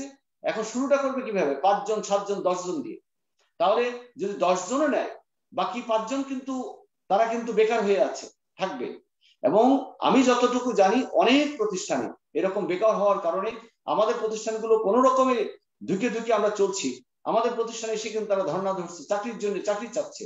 তার চাকরি ছিল, চাকরি নাই, সে একটা কাজ করতো, তার কাজ নাই। শিক্ষিত মানুষ কিছু করে খেতে চায়, তাদেরকে বুদ্ধি পরামর্শ দিতে হচ্ছে। আমি বললাম না সকালে, এখন আমি আলী আপার কথা তো গেলাম না, আমার আলী আপার কথা আপনি পরবর্তী বলবেন। নবীনজ ভাই, আলী আপা আমরা আবার আপনি সমাপনী বক্তব্য দিবেন, আলী আপার বক্তব্যের সাথে অ্যাড করে আপনি উত্তরগুলো দিবেন। আমি একটু যেতে চাই, আমি বলি, জ্বালায়া গেলেন, আগুন জ্বালায়া গেলেন আইনুদ্দিন ভাই। এখন এই আগুনের মধ্যে কিছু পানি ঢালতে হবে, সেজন্য আমার কিছু কথা বলতে হবে, আমাকে সেই সুযোগটা দিন। আমি পরবর্তীতে আসতে, নবীনজ ভাই আমি পরবর্তীতে আসতেছি। আমি একটু যাবো, আমাদের শাহরিয়া ভাই গেছে। শাহরিয়া ভাই, আমাদের অনেক দর্শক আমরা অনেক কমেন্টস করেছেন, এবং আপনার মতামত প্লিজ। জি, ধন্যবাদ আপনাকে। শুনছিলাম আমাদের প্রত্যেক আলোচকের বক্তব্য, মনোযোগ দিয়ে শুনছি। বিশেষ করে আমাদের রাজনৈতিক নীতি নির্ধারক বলতে গেলে এক সময় ছিলেন, আবার হবেন, তাদের কথা, জেসমিন আপা, সমাজ, রাষ্ট্র, সব ক্ষেত্রে তার ভূমিকা আছে, সেগুলো শুনছিলাম মাননীয় সংসদের কথা। কিছু এসছে, কমেন্টস এসছে। আগে বলে রাখি যে প্রবাসীদের অনেকেই যথারীতি কমেন্টস করেছে, তাদের দুঃখ দুর্দশা দেয়, যেটা সবসময় করে। তারা আশাবাদী থাকে প্রবাস দপ্তরের উপর, আমাদের আলোচক যারা আছেন তাদের উপর আশাবাদী হয়ে থাকেন, তাদের দুঃখ কষ্টগুলো আছে। শাহরিয়া ভাই, এই ফাঁকে আমি যেহেতু প্রবাসীর ব্যাপারটা নিয়ে আসছেন, আমি একটু বলে নেই। দুঃখিত, আপনার কথার মধ্যে আমি কথা বলতেছি। যেটা হচ্ছে, আমরা আজকে আমি বাহরাইনের আমাদের রাষ্ট্রদূত মহোদয়ের সাথে কথা বলছি আমি। রাষ্ট্রদূত মহোদয় বলেছেন যে এখনো বাহরাইন যারা আটকা পড়া বাংলাদেশে আছে, তাদের ফিরে যাওয়ার এখনো কোনো ধরনের কোনো মানে ডিসিশন হয় নাই। যে কারণে উনি আমাদের সাথে লাইভে আসার কথা ছিল। তাহলে উনি বললেন যে আমি লাইভে কি বলবো, এখনো আগের মতোই পরিস্থিতি আছে। তো যারা বাহরাইনের প্রবাসী ভাইরা আছেন, অনেকে আমাকে মেসেজ দেন, ফোন করেন। আপনাদেরকে একটু বলতেছি যে আমি যোগাযোগ করছি, আমাদের রাষ্ট্রদূত মহোদয় বলছেন যদি কোনো ডিসিশন হয় উনি আমাদের লাইভে এসে আসবেন এবং কথা বলবেন। ধন্যবাদ শাহরিয়া ভাই। জি, ধন্যবাদ আপনাকে। নিশ্চয়ই আমাদের দর্শকরা শুনেছেন সেটি, বাহরাইন প্রবাসী যারা আছেন। এবং সেই সাথে আমি এটিও বলি, যেহেতু সরকারের ইয়েতে আছে, আপনার বিবেচনায় বিষয়টি আছে বলে আমরা জানি, এবং বেশ কয়েকজন মন্ত্রী মহোদয় সংসদে বলেছেন, পার্লামেন্টে উপস্থাপন হয়েছে, এবং সে বিষয়ে কাজ হচ্ছে, সেটা আমরা শুনেছি। আশা করি যে এই নির্দেশনাটা এখনো না থাকলে যেন খুব দ্রুত একটা নির্দেশনা সরকারের পক্ষ থেকে নেওয়া হয়, মন্ত্রণালয়ের পক্ষ থেকে নেওয়া হয়, এবং আমাদের দুঃখী মানুষদের জন্য ফিরে আসে। এক ভদ্রলোক ইমানুল দেওয়ান, তিনি, আমি এটা কমেন্টস করার মতো কিনা আমি জানি না এই ঠিক এখানে, কিন্তু আমি পড়ছি তিনি অ্যাড্রেস করেছেন জেসমিন প্রেমা আপুকে, সেই জন্য আমি সেটা পড়ছি। তিনি লিখেছেন, প্রেমা আপু, আমি বর্তমানে লেবাননে বসবাস করছি। আমি লেবানন আসার সময় দেশে কিছু ঋণ করে এসেছি এবং আমি এখনো পরিশোধ করতে পারিনি সেগুলো, যে কারণে পাওনাদার আমার বাড়িতে প্রেশার দিচ্ছে, যার কারণে আমাদের স্বামী স্ত্রীর মধ্যে দ্বন্দ্ব সৃষ্টি হচ্ছে, যার কারণে আমার স্ত্রী আমাকে ডিভোর্স দেওয়ার সিদ্ধান্ত নিয়েছে। কিন্তু আমার দুঃখের বিষয় হলো, আমার স্ত্রী যদি আমাকে ডিভোর্স দেয় তাহলে আমার 2টি সন্তান রয়েছে, তারা তো এতিম হয়ে যাবে। এই বিষয়ে আপনার দৃষ্টি আকর্ষণ করেছে, তিনি আপনাকে অ্যাড্রেস করেছে বলে বিষয় করেছি। আমাদেরকে প্রাণিত করেছেন, বিভিন্নভাবে মন্তব্য করে আজকে আলোচক যারা আছেন তাদেরকে অভিনন্দন জানিয়েছেন, শুভেচ্ছা জানিয়েছেন এবং প্রবাস দর্শককে ধন্যবাদ জানিয়ে যারা আজকে আমাদেরকে আমাদের কমেন্ট বক্সে প্রচুর লিখেছেন দর্শকরা। আমি কয়েকটা নাম পড়ছি, সবগুলো তো বলা সম্ভব হচ্ছে না সময় স্বল্পতার কারণে। SM মামুন, ফারহানা ইসলাম, তানহা মনি, আরিফা আক্তার মিলি, সজীব আবির, সামিয়া তাসনিম, শাহাদাত নূর, মোহাম্মদ ফারুক আহমেদ, শাহিদুল ইসলাম তৌহিদ, SM রুবেল হাসান, শাহাদাত নূর, তানহা মনি, মেজবা ইসলাম, মৌসুমী আক্তার, আব্দুল সেলিম টানা এবং আরো অনেকেই লিখেছেন। প্রত্যেকের নাম সময়ের কারণে বুঝতে পারছেন যে বলা সম্ভব না। আপনাদের প্রতি কৃতজ্ঞতা রইল, আপনারা অনুষ্ঠানে দেখছেন এবং আমাদেরকে প্রাণিত করছেন। শুভেচ্ছা জানাই আপনাদেরকে, নিশ্চয়ই আমাদের সাথে থাকবেন বলে আমরা আশা করছি। আমি শুনলাম যে দরকারি মূল্যবান কথাগুলো জেসমিন প্রেমা, যিনি চেয়ারম্যান সমাজ কল্যাণ উন্নয়ন সংস্থা স্কাসের, তিনি সাংবাদিকতার ভালো এবং খারাপ দুটো দিকই আমাদের সামনে উপস্থাপন করেছেন এবং সেই জায়গায় আমাদেরকে আমাদের ভূমিকা অর্থাৎ সংবাদকর্মীদের সাংবাদিক সমাজের ভূমিকার বিষয়ে তিনি আলোকপাত করেছেন এবং নারীর যে নির্যাতন নিপীড়নের বিষয় সেই জায়গায় একটা মূল একটা জায়গা তিনি দেখাতে চেয়েছে। সেটা হচ্ছে কি, যারা নিপীড়িত হয় নির্যাতিত হয় নারীদের বা শিশুদের, তাদের দায়িত্ব নেওয়ার কেউ নেই, না রাষ্ট্র, না সরকার, না সমাজ, না পরিবার। হ্যাঁ, এটা কিন্তু একটা খুব কঠিন সত্য বিষয়, কঠিন সত্য বিষয়। এই বিষয়টি আমাদেরকে ভাবা উচিত। অ্যাডভোকেট নেওয়াজ হালিমা আর্লি, যিনি সাবেক মাননীয় সংসদ সদস্য এবং পুনর্বাসন বিষয়ক সম্পাদক বাংলাদেশ জাতীয়তাবাদী দলের, তিনিও কথা বলেছেন যথারীতি যে দুর্নীতিগুলো আমরা দেখতে পাই সেই দুর্নীতি নিয়ে কথা বলেছেন, বেকারত্বের যে অবস্থাটা সেটি নিয়ে তিনি বলেছেন এবং নারী শিশুর যে নিপীড়ন নির্যাতন সে বিষয়টা তিনি সামনে এনেছেন। অর্থাৎ এই সময়কালের নয়, এটা সবসময়ের জন্য একটা জরুরি বিষয়। এই কথাগুলো আলোচনা করে সমাধানে আসা বা বিষয়গুলো নিয়ে প্রতিরোধমূলক ব্যবস্থা নেওয়া। মোহাম্মদ আইনউদ্দিন মাননীয় সংসদ সদস্য, যিনি খাদ্য মন্ত্রণালয় সম্পর্কের স্থায়ী কমিটির সদস্য, তিনি প্রণোদনার বিষয়ে কথা বলেছেন, অর্থনীতি নিয়ে কথা বলেছেন, প্রবাসীদেরকে নিয়েও কথা বলেছেন। আমাদের নবী নেওয়াজ মাননীয় সাবেক সংসদ সদস্য, প্রখ্যাত রাজনীতিক, যিনি আপনার এই আওয়ামী যুবলীগের সম্ভবত কেন্দ্রীয় কমিটির সদস্য, তিনি যথারীতি আমাদেরকে চমৎকারভাবে তার বক্তব্যগুলো উপস্থাপন করেছেন। কর্মসংস্থান যুবলীগ কেন্দ্রীয় প্রেসিডিয়াম সদস্য, যুবলীগ প্রেসিডিয়াম সদস্য, দুঃখিত। তো কর্মসংস্থান হারানোর মানুষের বিষয়ে কথা বলেছেন এবং আনুষঙ্গিক যে বিষয়গুলো আসা দরকার সেটি নিয়ে কথা বলেছেন। তো আমি আলোচনায় যেতে চাইনি এই জন্য যারা আজকে আলোচনা করছেন তারা প্রাজ্ঞ মানুষ, তারা নিজেরা বুঝেন যে তারা কি বলছেন এবং তার প্রতি উত্তরে অন্যরা কি বলছেন সেটাও তারা বুঝতে পারেন এবং এখানে কি সমস্যা আছে বা সমাধানের পথ কি বা না থাকলে আসলে ভূমিকাটা কি হতো সেটা তারা বুঝেন। এখন সেটা বোঝার পর তিনি কতটুকু নিজের মতো করে সেই দায়িত্বটা নিচ্ছেন বা নিচ্ছেন না সেটি নিশ্চয়ই তাদের অবস্থান থেকে তারা সেই চেষ্টাটি করেন বা করেন না। আমি একটা বিষয় শুধু স্পষ্ট করে বলতে চাই যে আজকের আমাদের রাজনীতিকরা যে আলাপগুলো করেন, আমি এই বিষয়টা একটু গুরুত্ব দিই। এই জায়গাটায় আমরা নাগরিকরা, যেহেতু আমি গণমাধ্যম কর্মী, আমি তো একজন নাগরিক, অর্থাৎ আমি মনে করি কি আমরা হচ্ছে একটা সংখ্যা, বাংলাদেশে 18 কোটি মানুষের একটা সংখ্যা, আমরা সংখ্যার বাইরে আমরা কেউ নই, সরি আমরা নই অন্তত পক্ষে। কিন্তু যারা নীতি নির্ধারক মহল তারা কিন্তু সংখ্যা নন কেবল, তারা সংখ্যাকে নিয়ন্ত্রণ করেন ওরকম একটা শক্তি, তিনি ক্ষমতায় থাকুন কিংবা না থাকুন। এই জায়গাটায় আমরা তাদের কাছে আশাবাদী হই। আমি একটু দুঃখের সাথে বলি যে আমরা যদি আলাপ আলোচনাগুলোকে অর্থাৎ এইভাবে অর্থাৎ একজনের উপর চাপিয়ে দেওয়া বা একজনেরটা আবিষ্কার করা আরেকজনের একটা পাল্টা জবাব দেওয়া, সেটা যদি আমরা যুগের পর যুগ শত বছর বা হাজার বছর করতে থাকি তাহলে আমাদের কিন্তু আসলে ভবিষ্যৎটা খুব একটা ভালো বলে আমরা আশা করতে পারি না। যতই আমরা আপাতত ভালো দেখি কিন্তু মূল ভালোটা কিন্তু এই ভালোটা নয়। এই যে একটু আগে একটা ছেলে আপনার জেসমিন প্রেমা আপনাকে যেটি লিখলেন সেটি কিন্তু একটা ব্যক্তির সমস্যা নয়, একটা পরিবারের সমস্যা। পরিবারের সমস্যা একটা রাষ্ট্রের সমস্যা, তার সন্তানের ভবিষ্যৎ, তার নিজের ভবিষ্যৎ, তার পরিবারের ভবিষ্যৎ, সে এই দেশের নাগরিক। এই ছোট ছোট যদি হাজার হাজার ঘটনা থাকে তাহলে বুঝতেই পারছেন এই দেশে কিভাবে সমস্যাগুলো বিস্তৃত হয়। এরকম ঘটনা একটা পড়লাম, এরকম হাজার হাজার লাখ লাখ সমস্যা আছে, সেগুলো আমরা ধর্তব্য ধরি না। আমরা ধরি বড় বড় বিষয়গুলোকে, অর্থাৎ চেয়ার, পতাকা, গাড়ি, বিমান, রাজনীতি, পররাষ্ট্রনীতি, অর্থাৎ খুব ভারী ভারী কথাগুলো আমরা বলতে শুনতে খুব পছন্দ করি। আমি একটু সময় নিচ্ছি 1 মিনিট। সেটি বলি কি জানেন, আপনারা জানেন বাংলাদেশের দুটো খুব খ্যাতিমান আন্তর্জাতিক বিমানবন্দর আছে, একটি হচ্ছে ঢাকা, একটি হচ্ছে চট্টগ্রাম। আপনারা জানেন ঢাকা বিমানবন্দরের নাম পরিবর্তন হয়েছে একাধিকবার এবং চট্টগ্রাম আন্তর্জাতিক বিমানবন্দরের নাম পরিবর্তন হয়েছে একাধিকবার। হ্যাঁ, পরিবর্তন হয়ে আমরা খুব খুশি। কেন জানেন, আমরা তো খুব মোল্লাতান্ত্রিক মানুষ, তো আমরা খুশি যে দুটোই আমাদের সুফি সাধক, আমাদের শাহ, আমাদের আউলিয়া দরবেশদের নামে করা হয়েছে। কেন করা হয়েছে এটা একটা বোকা পাবলিকও বুঝে, এটা পাগলও বুঝে কেন এটা শাহ আমানত আর শাহজালাল করা হয়েছে। শাহজালালকে কেন টেনে এনে বসিয়ে দেওয়া হয়েছে বিমানবন্দরের উপরে, আর শাহ আমানতরা কেন টেনে এসে বিমানবন্দর সাইনবোর্ড ধরে বসিয়ে দেওয়া হয়েছে। তারা যদি জানতেন যে বিমানবন্দর সাইনবোর্ডে তারা বসবাস করবেন, তাহলে তারা আউলিয়া হতেন কিনা সেই জায়গায় একটা সন্দেহ আছে। তারা হয়তো তখন পাবলিকের মধ্যে জীবনযাপন করতেন। অর্থাৎ এই আউলিয়ার নাম সরানোর কুদরত কোনো বাঙালির নাই, কারণ বাঙালি এমন এক চিজ যে আউলিয়ার নাম সরালে এখানে আগুন জ্বলে যাবে। অতএব তুমি তোমার দলের নাম বসাতে পারবে না, এর দলের নাম বসাতে পারবে না। এই যে অবস্থাটা, এই অবস্থাটা থেকে মুক্তি পাওয়ার জন্য আউলিয়াকে ব্যবহার করা হয়। অর্থাৎ ধর্মকে কেনা ব্যবহার করে, মোল্লারা ব্যবহার করে, পুরোহিতের ব্যবহার করে, বিশ্বপ ব্যবহার করে, রাজনীতিকে ব্যবহার করে, সরকারে ব্যবহার করে, আপনি করেন আমি করি। এই যে কড়াকড়িতে আমরা থাকবো, আমরা কি এই অবস্থাতেই থাকবো? আমরা কি এটা থেকে পরিচ্ছন্ন কোনো সমাধান আমরা যেতে পারি না? মানুষ হিসেবে যে মনুষ্যত্ব বোধ, মানুষের যে একটা মনুষ্যত্ব চরিত্র, একটা নীতি, এই জায়গাটি আমরা যেতে পারি না। তিনি যে দলেরই হন, এই জায়গাটা আমাদেরকে, আমরা নাগরিকরা ভাবি, কিন্তু আমাদের রাজনীতিরা কতটা ভাবেন বা তিনিরা বলবেন হয়তো আমরা ভাবি, আমরা বিষয়টা বুঝি, কিন্তু তিনিদের মতো করে যদি আবার কৌশলগত একটা উত্তর প্রয়োগ করার চেষ্টা করেন, তাহলে তো আমাদের আর করার কিছু থাকে না। আর যে বিষয়টি আসছে আপনার হ্যাঁ, এইটা আর 10 সেকেন্ড শেষ করি। শেরে বাংলা কিন্তু এখন কেউ না, এখন কিন্তু ভাষানি কেউ না। এবং আজকের সমাজের এই যে আমাদের স্টুডেন্টরা আছে, ছোট ছোট ছেলে মেয়েরা, তারা যদি জিজ্ঞেস করেন শেরে বাংলা কি আসলো, কইতে পারতো না শেরে বাংলা কি আসলো, নাম খান হয়তো জানে, বাকি গান কইতে পারতো না। এবং তারা যদি জিজ্ঞাসা ভাষা নিয়ে কে ছিল জানো না, তাকে যদি জিজ্ঞাসা ফরওয়ার্ড দিয়ে কে ছিলেন, এই নামটা যদি জানে আর কিছুই বলতে পারবে না, এর উত্তর আর কিছুই বলতে পারবে না। ইভেন কি আমাদের স্টুডেন্টের বড় বড় লিডাররাও জানে কিনা সন্দেহ আছে কোনো ক্ষেত্রে। সূর্য সেন, প্রীতিলতা আছে, জয়নুল আবেদিন আছে, কই তাদের নাম তো বড় করে বসানোর জন্য ঝগড়াঝাটি করে না বিএনপি, আওয়ামী লীগ, কমিউনিস্ট পার্টি, জামাত ইসলাম, এরা তো মারামারি করে না জয়নুল আবেদিনকে একটা বড় অবস্থান দেওয়া হোক। সেটি তো করে কেন? তাদের অবদান বাংলাদেশে নেই? শেরে বাংলার অবদান বাংলাদেশের ইতিহাসে নেই? আছে। এখন বলবেন একটা রাস্তার নাম আছে ওইখানে শেরে বাংলা, ওই রাস্তার নাম কেউ জানাও না এটা শেরে বাংলা সড়ক কিনা।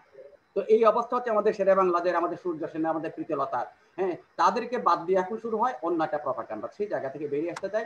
আর নারী নির্যাতন বিষয়ে কিছু বলতে চাইছি না এই জন্য যে এগুলো আসলে কষ্ট লাগে। সবাই বলছেন, চেষ্টা করছেন, আশা করি একটা সংশোধনের পথে যাবে, একটা সমাধানের পথে যাবে। আর প্রবাসীদের বিষয়টা আপনি আমাদের মাননীয় প্রস্তাবক একটা প্রসঙ্গ একটা এনে বলেছেন, এবং নিশ্চয়ই আমরা আশা করি সেই দিকটা আমরা সমাধানের প্রস্তুত করবো।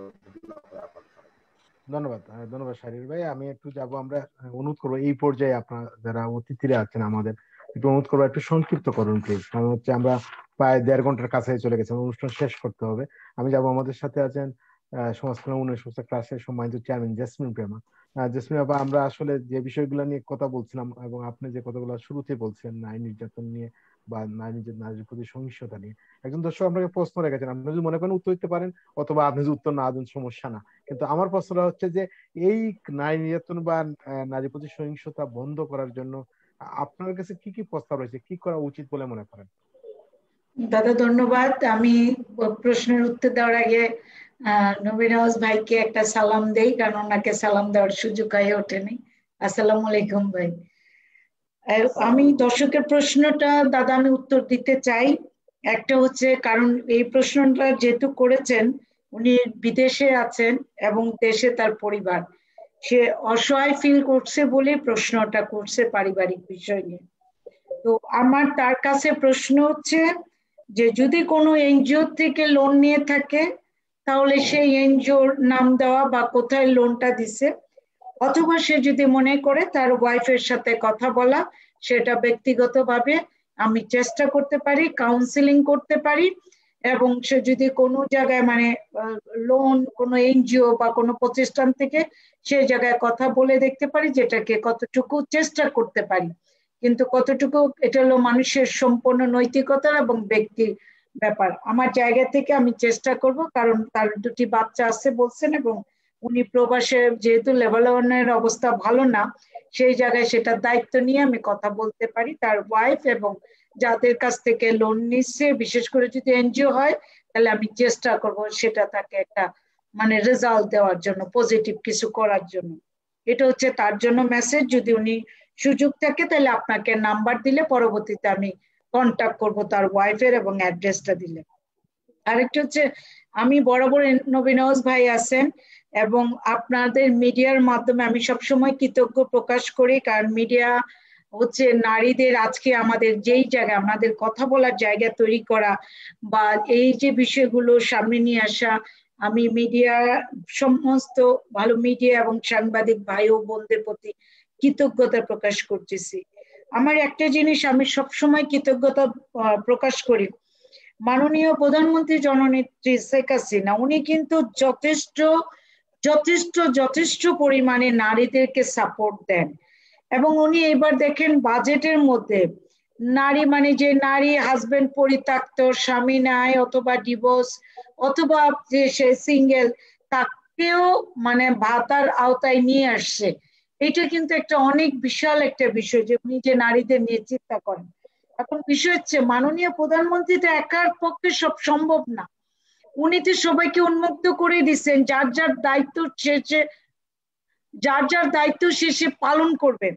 কিন্তু এখন নৈতিকতার বিষয় হচ্ছে আমি আমার যে দায়িত্বে আমি আমার যে অবস্থানে আছে আমি কি আমার কাজটি সঠিক ভাবে পালন করছি কিনা এবং অনেস্টলি পালন করছি কিনা, আমি কি কারো দ্বারা প্রভাবিত হচ্ছে কিনা অথবা আমার দ্বারা কেউ ক্ষতিগ্রস্ত হচ্ছে কিনা, এগুলি একটা প্রশ্ন তৈরি হয় মানে নিজেকে আগে জানার জন্য।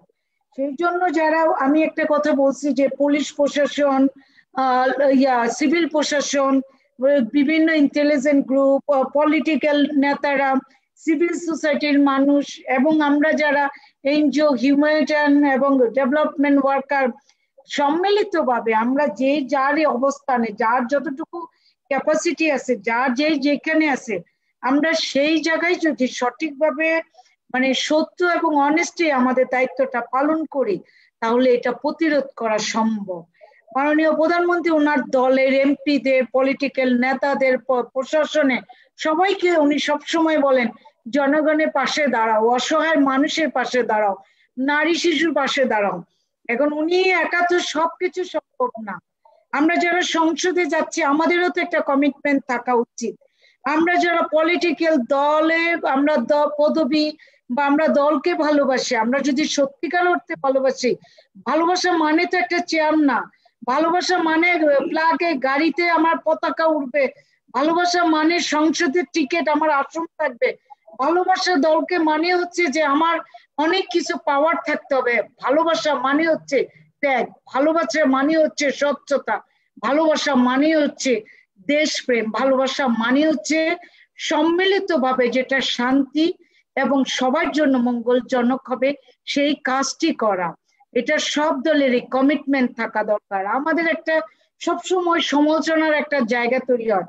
আমি যদিও এই প্রশ্নটা আমার না, তারপরে যেহেতু বাংলাদেশের মেয়ে মানে প্রসঙ্গত চলে আসে, মানে কিছু কাজ যেমন আমরা আপনি দাদা একটা প্রশ্ন করছিলেন নাসির সাহেবের বিয়েটা নিয়ে, তার ওয়াইফকে নিয়ে এই যে রিপোর্ট ফেসবুক মনে হচ্ছে যেন একটা মানে একটা ওই যে টক জাল মিষ্টি আচারের মতো, এটা কে কত ভাইরাল করতে পারবে, কে কত নিউজ দিতে পারবে, একটা মেয়েকে কত নগণ্য ভাবে তাকে মানে উপস্থাপন করে, এটা দুঃখজনক ব্যাপার।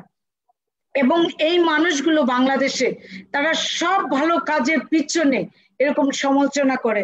পদ্মা সেতু নিয়ে ছিল সেটা কিন্তু প্রমাণ করছে, ইভেন কোভিড-19 নিয়ে যারা সমালোচনা করছে আলহামদুলিল্লাহ আল্লাহর মতে বাংলাদেশে কিন্তু অনেক ভালো অবস্থানে গেছে।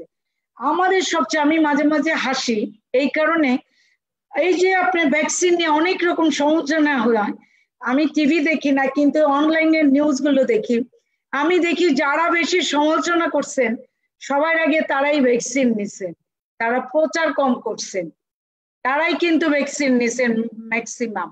কিন্তু যারা এটার এগেনস্টে কথা বলে নেই তারা কিন্তু, আমরা যারা সাধারণ মানুষ আমরা কিন্তু অবজার্ভ করছি, আমরা দেখছি কারা দিচ্ছে কারা নিচ্ছে কি হচ্ছে কোথায় সমস্যাটা।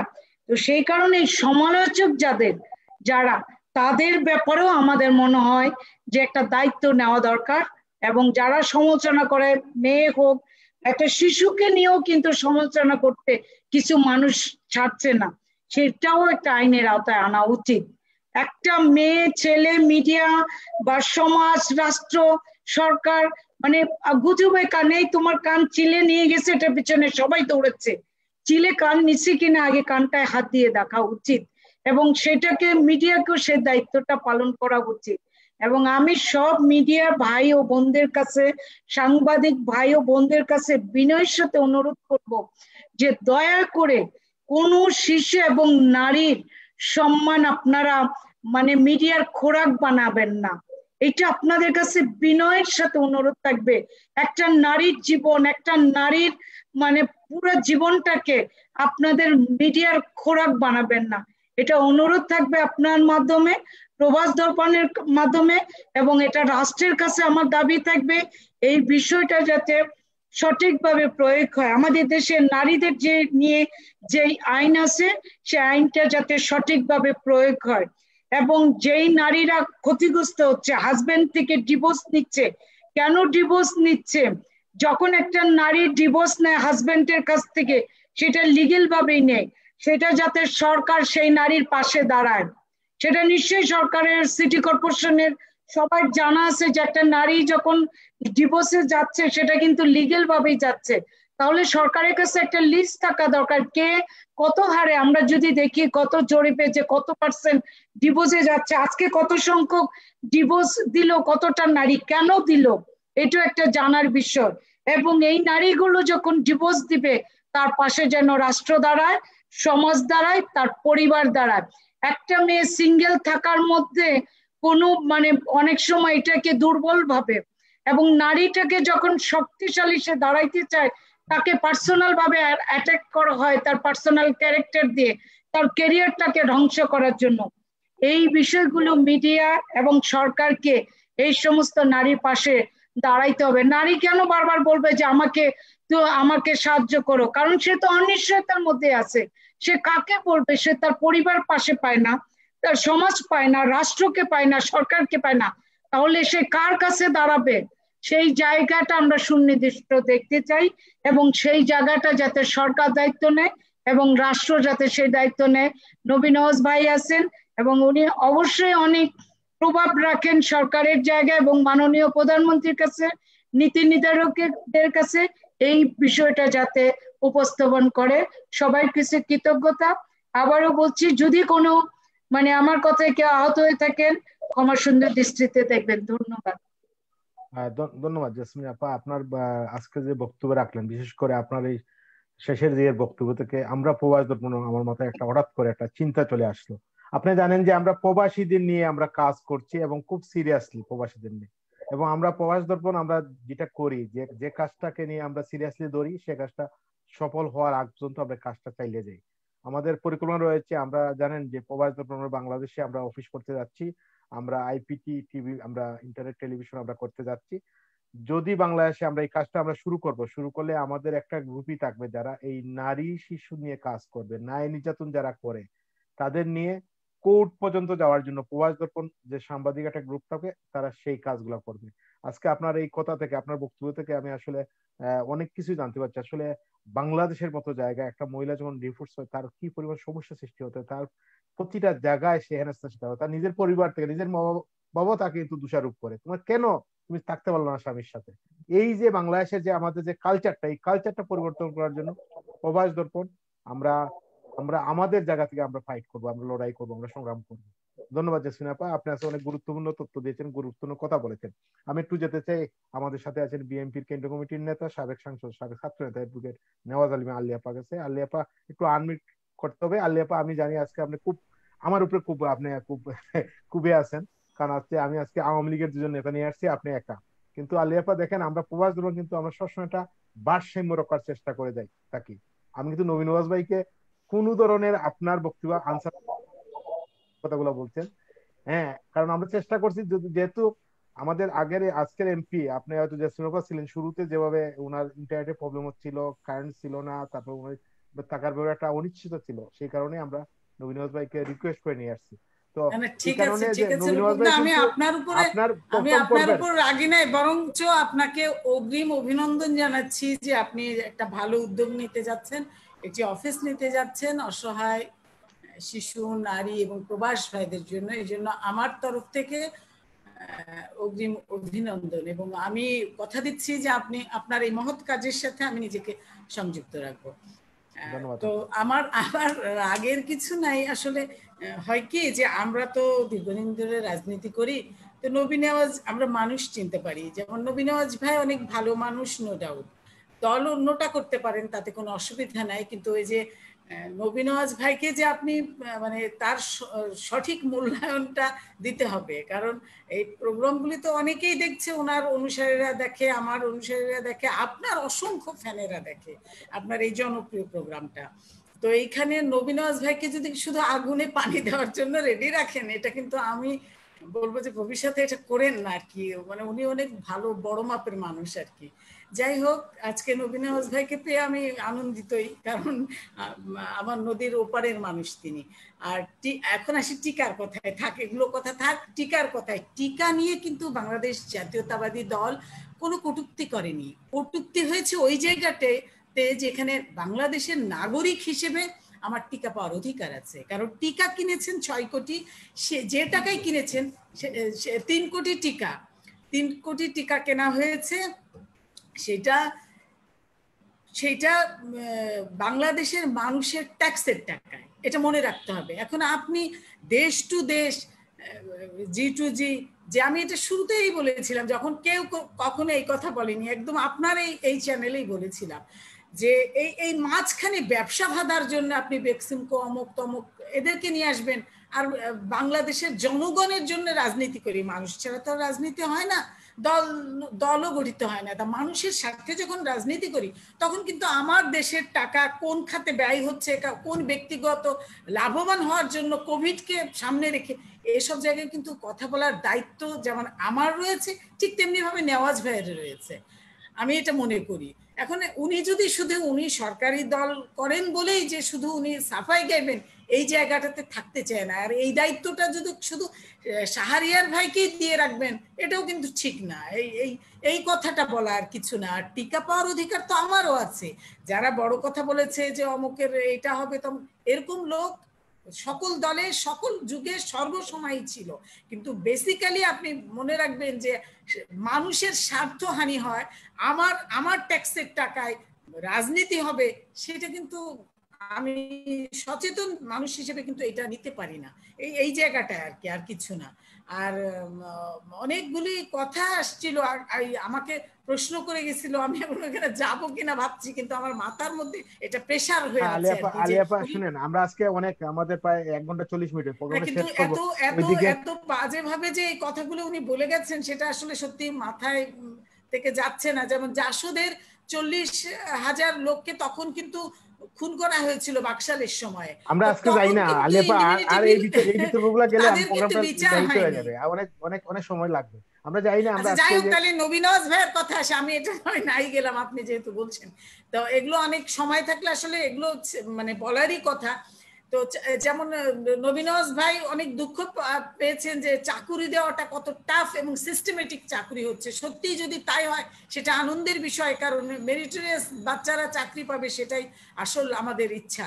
কিন্তু দুঃখের সঙ্গে জানাতে হচ্ছে নবী নেওয়াজ ভাইয়ের উদ্দেশ্যে এবং দর্শকদের উদ্দেশ্যে যে আজ 12 বছর ধরে বাংলাদেশ জাতীয়তাবাদী দলের মানে সন্তানদের কোনো চাকরি হয় না, কারণ ডিএনএ টেস্ট করে প্রথমেই দেখা হয় যে তারা বিএনপি পরিবারের সন্তান কিনা। কোনো সরকারি চাকরি কিন্তু হচ্ছে না। তো দোয়া করি যে আওয়ামী লীগেরও যদি চাকরি হয়, অন্তত মেধাবী ছেলেদের যেন চাকরি হয়। বিএনপিরা কিন্তু আমার জানা মতে, আমার আত্মীয় স্বজন সকলেই কিন্তু মোটামুটি যতজনকে জানি তারা চাকরি পায়নি, কারণ ডিএনএ টেস্টে তারা জাতীয়তাবাদী দল সমর্থক বা অন্য দল সমর্থক, যে কারণে তারা কিন্তু অ্যাপ্লাই করছে না এখন আর। তো যাই হোক, সেই জায়গায় দোয়া করি যেন নবী নেওয়াজ ভাইয়ের যারা ব্রিলিয়ান্ট আছে, অন্তত তারা যেন চাকরিটা পেয়ে যায়। তারপরে এই শাহরিয়ার ভাই কয়েকটা কথা বলেছেন, সত্যি আমি ওনার সাথে মানে আজকে ওনার বক্তৃতাটা আমাকে একটু আবেগতাড়িত করেছে, যে আমরা কি শুধুই আমরা সোহরাওয়ার্দীর কথা ভুলে যাই কেন, আমরা জয়নুল আবেদিনের কথা ভুলে যাই কেন, আমরা আমাদের বরেণ্য মানুষ যারা ছিলেন, সেই প্রীতিলতা, সেই সূর্য সেন, তাদের কীর্তিকে আমরা কতটা তলে ফেলে দিয়েছি। আমরা শুধু এক স্তবকে আছি, সকল কিছুতে এক নাম থাকতে হবে। যে এখানে শহীদ প্রেসিডেন্ট জিয়াউর রহমানের নাম এয়ারপোর্ট থেকে মুছতে 1400 কোটি টাকা সারা পৃথিবীব্যাপী ব্যয় করা হয়েছিল। এই টাকাটা কি আমার জনগণের জন্য গৃহ নির্মাণ হতো না? এই টাকাটা কি আমার এই কোভিডের সময় কাজে লাগতো না? আমরা কিন্তু সেই জায়গায় যেই সেটেলকৃত মুক্তিযুদ্ধের ঘোষণা, সেটেলকৃত একটা দলিল, সেখানে আমরা হাত দিচ্ছি। অতএব মানুষকে আমরা কিন্তু তোয়াক্কা করছি না, মানুষের ভালোবাসার জায়গাতে কিন্তু আমরা নেই। আমরা সব সময়, আমার দল বলে থাকে যে ব্যক্তির চেয়ে দল বড়, দলের চেয়ে দেশ বড়। তো সেই জায়গাগুলি আমরা কিন্তু ভুলে গেছি। দেশের স্বার্থে সকল যে রাজনীতি করুক না কেন, ভালো মানুষে তারা যদি এই মানে শাহরিয়ার ভাই সাংবাদিকের মতো যদি মন মানসিকতায় থাকতো যে দলই করুক না কেন, একটা তো নিশ্চয়ই তিনি কোনো দলকে সাপোর্ট করে থাকেন, কিন্তু তিনি মানবতার কথা বলেন। এমনি যদি আমরা চিন্তা করতে পারতাম তাহলেই বোধহয় বেশি ভালো হতো। তাহলে শাহরিয়ার ভাইদের মতোই কেউ হয়তো একটু ঘুরিয়ে পেঁচিয়ে বলতে পারে না বলে আইসিটি মামলাকে ডিজিটাল আইনে তাকে কিন্তু জেলে থাকতে হচ্ছে একটা কার্টুন, সিম্পল একটা কার্টুন আঁকার জন্য। এবং কোভিডের দুর্নীতি নিয়ে কথা বলবার জন্য প্রায় 80 জনকে আদালতে যেতে হয়েছে সাংবাদিকদের। সে খবর নিশ্চয়ই শাহরিয়ার ভাই রেখে থাকেন। সাংবাদিক কাজলকে কিন্তু আজও জেলে পুড়িয়ে রাখা হয়েছে একটি দুর্নীতির তথ্য প্রকাশ করবার জন্য। তো আজকে আমরা মানুষের সেবা করতে চাই, মানুষের পাশে দাঁড়াতে চাই। আজকে রাজনৈতিক কথা আমি নাই বললাম, মানুষ হিসেবে তো অন্তত মানুষের পাশে দাঁড়াবার মতো একটা মন এবং মানসিকতা থাকা প্রয়োজন। যাই হোক, আজকে অনেক কিছু কিছুই আজকে মানে কিছুই বললাম না, শুধু এটাই বলতে চাই যে মানুষের চেয়ে বড় কিছু নহে কিছু মহিয়ান। এই কথাটা যেন আমরা রাজনীতিবিদরা ভুলে না যায়। আর আবারও রিকোয়েস্ট করব রূপকদা, যারা অনেক ব্যস্ত, যারা অনেক বেশি মূল্য দিতে চান অন্য সময়, তাদেরকে অন্তত হাজিরার জন্য আমার সাথে কখনো আর ভবিষ্যতে আনবেন না। এটা আপনার কাছে আমার একটা রিকোয়েস্ট রইল। ধন্যবাদ আলী আপা। ধন্যবাদ। আমার এই প্রোগ্রাম করতে কিছু অভিজ্ঞতা হয়েছে। অভিজ্ঞতা হচ্ছে যে আমরা যখন একজন অনুষ্ঠানের সাংসদকে আমরা মানে প্রোগ্রামে রিকোয়েস্ট করি, তখন কিন্তু উনি বলেন না যে আমি আমাদের কিন্তু অনেক কাজ থাকে, তো আসতে পারবো যেদিন থাকতে পারবো। না ওইটা হচ্ছে কি আলী আপা, আমি আপনাকে বলি, যারা রাজনীতি করেন বা সাংসদ আছেন, দেখা যাচ্ছে যে আমি গতকালকে আমি এই অনুষ্ঠান ফাইনাল করেছি, এর ভিতরে অনেকটা কাজ পড়ে গেছে। হ্যাঁ, তো এই কারণে অনেক সময় ওনাদের এই প্রোগ্রাম কাজে যেতে হয়, কারণ অনেকটা ইমার্জেন্সি কাজ অনেকের থাকে।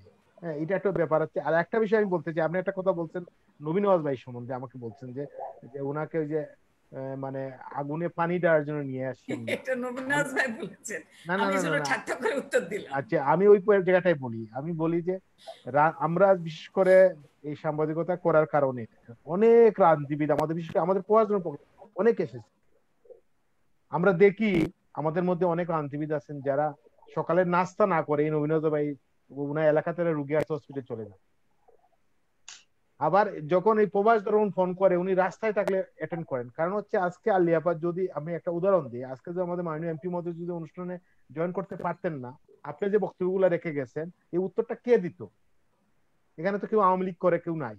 এবং এই উত্তরগুলো না দিলে সমস্যা হতো কি, আমাদের দর্শকরা বিভ্রান্ত হতো। হ্যাঁ, এই কারণে আমরা কি করি, নবীন নওয়াজ ভাইয়ের মতো কিছু মানুষ আছেন যারা শুধু রাজনীতিবিদ না, যারা পাশে দাঁড়ান। একটু ক্লিয়ার করেন যে সেটা হলো যে খালি উত্তর দেওয়ার জন্যই দরকার কি, মানে আমিও তো উত্তর দেওয়ার না ব্যাপারটা, আমি বলি উত্তর দেওয়ার না, আমিও তো বুঝবো যে আমি যে কথাটা বলছি খালি অ্যাটাকিং কথা বলছি কিনা, বা কাউকে আঘাত করবার জন্য বলবো কেন, যেটা ফ্যাক্ট সেটাই বলবো, যেটা সেটেল আছে সেটা সেই কথা। না আমি আপনাকে বলি, যেটা যে আপনি যে কথাগুলো বলতেছেন, ধরেন আপনি যে বক্তব্য রাখতেছেন, সরকারি দলে একটা বক্তব্য রয়েছে, আমাদের দর্শকরা কিন্তু শুধু বিএনপি না, এখানে আওয়ামী লীগ দর্শকরা আছে। এখন আপনি যে বক্তব্যগুলো রেখে গেলেন, সরকারিদের বক্তব্যটা কে দেবেন? উত্তরগুলা কে দেবেন? আপনি যে প্রশ্ন রাখলেন, প্রশ্ন উত্তরটা কে দেবেন? এই কারণে যে আপনি একতরফা বলে গেলেন। হ্যাঁ, ধরেন যদি এটা বিএনপি বা আওয়ামী লীগের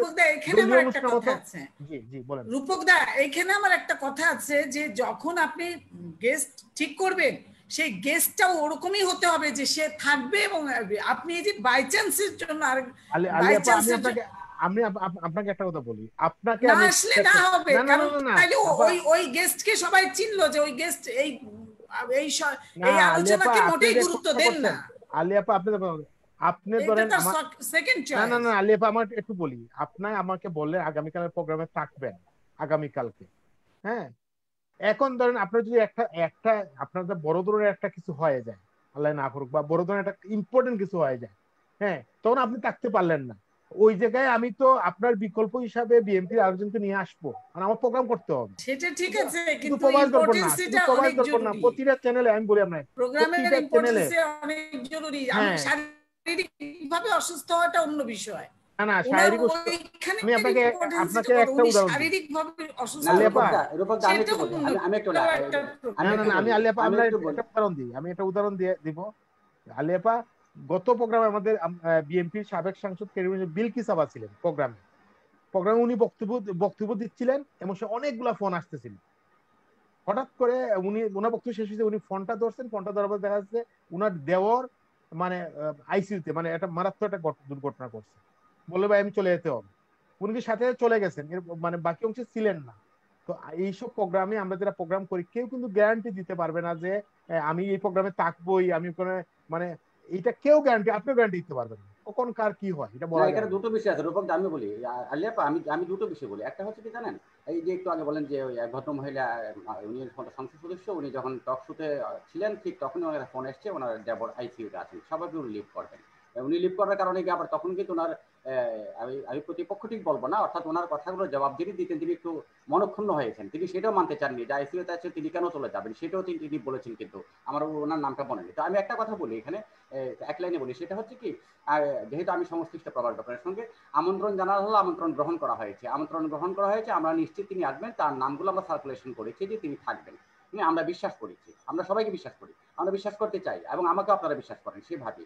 এখন ঠিক প্রোগ্রামের আগে তিনি কোনো একটা অসুবিধার কারণে তিনি আসতে পারলেন না। প্রথম কথা, তিনি যদি আসতে না পারেন, অসুবিধা হয়ে যায়, তাহলে সে আমাকে মানতে হয়, প্রথম কথা। দ্বিতীয় কথা হচ্ছে কি, যেটা প্ল্যাটফর্ম, এখানে বিভিন্ন রাজনৈতিক দল তাদের দর্শন নিয়ে কথা বলে, যখন একটা দল তার দর্শন নিয়ে কথা বলে তখন দ্বিতীয় দলকে তার দর্শনটাকে উপস্থাপন করার জন্য থাকাটা অপরিহার্য হয়ে পড়ে। সেই জায়গাটা যখন গ্যাপ হয়ে যায় তখন আমাদের একটা অসুবিধা হয়ে পড়ে। তখন সেই জায়গার একটা বিষয় একটা হচ্ছে কি, এইটাও সত্য কথা যে অনেক দায়িত্বশীল ব্যক্তি আসবেন বলে তিনি গুরুত্ব দেন না, দৌড় ওখানে গিয়ে যাবো বলছিলাম, আমার ভালো লাগছে না, আমি নাটক দেখুন যাবো না। এখন তিনি যদি ওই ক্যারেক্টার হয়েই থাকেন তাহলে তো আমার কিছু করার থাকে না। তিনি ভাই ওই জায়গায় আমি আপনার দ্বিমত পোষণ করি, যে যারা আমাদের প্রোগ্রামে আসেন মানে ওই পরে যাবো না, ওনার কাজ নাই, ব্যাপারটা এরকম না। আপনি যেটা বলছেন এটার সাথে আমি একমত পোষণ করি না। কারণ হচ্ছে কেন জানেন, কারণ হচ্ছে যে আমাদের যারা অতিথি আসেন আমরা সবাইকে সমান গুরুত্ব দেই, এবং উনাদের, কারণ আমি আপনাকে একটা জিনিস ক্লিয়ার বলি, একজন এমপি যখন হন উনি 5 লক্ষ মানুষের প্রতিনিধিত্ব করেন। এখন 1% মানুষ যদি উনাকে ফোন করে, এই ভদ্রলোক কত বিজি থাকেন, এর মধ্যে 1% মানুষের এটা অ্যাক্সিডেন্ট করছে, ওনার যেতে হয়। এটা আওয়ামী লীগ বিএনপির ব্যাপারে বলি, বিএনপি যারা নেতা নেত্রী উনারা আগে সাংসদ ছিলেন, উনাদের হাজার মানুষ থাকে। এই বিতর্ক করে আমাদের সময় নষ্ট করবো না। আমি আমাদের অনুষ্ঠান শেষ পর্যায়ে আমি যাব, আমাদের সাথে মাননীয় সাবেক সংসদ সদস্য এবং যুবলীগের কেন্দ্রীয় প্রেসিডেন্ট সদস্য বঙ্গবন্ধু বার্ষিক সভাপতি নবীন নওয়াজ ভাইকে একটু বলবো যে একটু সংক্ষিপ্ত করবেন, আমরা অনুষ্ঠান একেবারে শেষ পর্যায়ে। আর নবীন ভাই, আলিয়াপা যে কতগুলো বললেন আপনি একটু বলেন প্লিজ উত্তর। প্রেমা আপা, আপনি একটু শোনেন, আপনি আজকে বিচারক, অফিসারটা কতটুকু বললেন, আমার সময়টার মধ্যে ঢুকে এখানে রূপক দাওয়া বললেন, সারে ভাই বললেন, আইডি আপা বললেন, আমার ওনার এমপি সাহেব থাকবে না তার জন্য আমার ডাকলেন, সেটার উপরেও একটা অফিসার, আমার এতগুলো লোক বসেছিল তাদেরকে আপনি বলেন আপনি যতক্ষণ বলেন সমস্যা না, আপনি বলেন। আমি বলছি আপনাদের উত্তর যে প্রশ্নগুলো তৈরি হলো সেটা উত্তর হচ্ছে আমার কথা। আমার গতকালকে আমার সাংগঠনিক সম্পাদক আসছেন, আমি সেখানে সাংগঠনিক সম্পাদকের পরেই কিন্তু আমার নাম হওয়ার কথা, আজকে ফেসবুকে আসছে, আমি নিজেই লিখছি দুঃখ করে যে আমি এই 2 বছর কয় মাস আমি এমপি নাই, আমার নির্বাচনী এলাকায় এমপি না থাকার কারণে আমি সাবেক একজন এমপি, দ্বিতীয় এমপির পরের জায়গায় নাম যাওয়ার কথা, কিন্তু একবারও নামটি যায়নি, কারণ আমি ভালো মানুষ, ভদ্র মানুষ, আমি মঞ্চে দুর্ঘটনা ঘটাবো না, আমি কারোর সাথে নিয়ে হামলা করে কিছু করবো না, এরকম অনেক কারণে আমার নামটা নেই। দেখেন আমি ভদ্র মানুষ হওয়াতে আমার কত দিক দিয়ে লস হচ্ছে, দেখেন আর এই লসটির কথাই বলছি আমি যাই হোক, আমার মনে হয় জেসমিন প্রেমা আপা বুঝতে পেরেছেন ব্যাপারটা, আপনার কাছে আমি বিচার দিলাম যে আগামী দিনে আমার সব জায়গায় এইভাবে ভদ্রলোক হওয়ার কারণে এভাবে দাদা হঠাৎ করে ঢুকে পড়তে হবে, ঢুকে পড়লাম, তারপরে আবার কথা বলার সুযোগ দিবেন না, অল্প সময়ে শেষ করতে হবে, এই যে বিষয়গুলো, এই আপনি বলেন, আপনার জন্য 1 ঘন্টা বরাদ্দ, 1 ঘন্টা। ভাই আমি একটু বলি বিনয়ের সাথে, আপনি এত ভদ্র এবং এত ভালো দেখে, এত উদার দেখে আমি জাতীয়ভাবে ডিক্লেয়ার দিলাম আপনার যে কোনো প্রোগ্রামে যে কোনো ক্রাইসিসে ডাকলে আপনার পাশে পাবেন। এই যে আপনি যে ভালো মানুষ, এই কারণেই জাতীয় ডিক্লেয়ার দিয়ে আপনার সাথে আমরা আছি। এবং আপনাকে শ্রদ্ধেয় সালাম। আপনাকে মানুষ মানে অন্যদেরকে সালাম দেয় ভয়তে, আর আপনাকে সালাম দেয় ভালোবেসে, পার্থক্যটা এইখানেই। ধন্যবাদ ভাই। আমি একটা সুপারিশ করি, আপনার বাকি সময়টাও অন্তত জেসমিন প্রেমা আপাকে দিয়ে দেন। আমি ওই যে কথাটা বলছিলাম, কথাটি বলি যে কথাটি সত্যি একেবারে। আমার আইনুদ্দিন ভাই যেভাবে কথা বলে গেলেন, আরলি আপা এই আসলে আমি কথাটা বললাম যে জ্বালাইয়া গেলেন মনের আগুন, নিভাইয়া গেলেন না, আমার সেই আইনুদ্দিন ভাই যেটা করলেন। এবং সে কারণেই স্বাভাবিকভাবে আমার আরলি আপা অনেক কথা বলেছেন, বলেও কিন্তু উনি শান্তি পাননি। যাক, আমি ভাবছিলাম যে ওই কথাটা আস্তে আস্তে কিছু কথা বলে অন্তত কিভাবে সহনীয় করা যায় সেটি করব। এখানে জেসমিন প্রেমা আপা একটা কথা বলেছেন যে আসলে নারীদের ক্ষেত্রে যে কথাটি বললেন, যে নারীদের ডিভোর্সের বিষয়টি এনেছেন, তাদের অসুখী হওয়ার বিষয়টি বলেছেন, তারা যে বিভিন্ন কষ্টে আছেন, যন্ত্রণায় আছেন, সমস্যায় আছেন, এটি বাংলাদেশে যুগে যুগে হয়ে আসছে। এর পিছনে অনেকগুলো কারণ আছে। এই কারণগুলোর ভিতরে আমি দুই একটা সিমটম বলবো।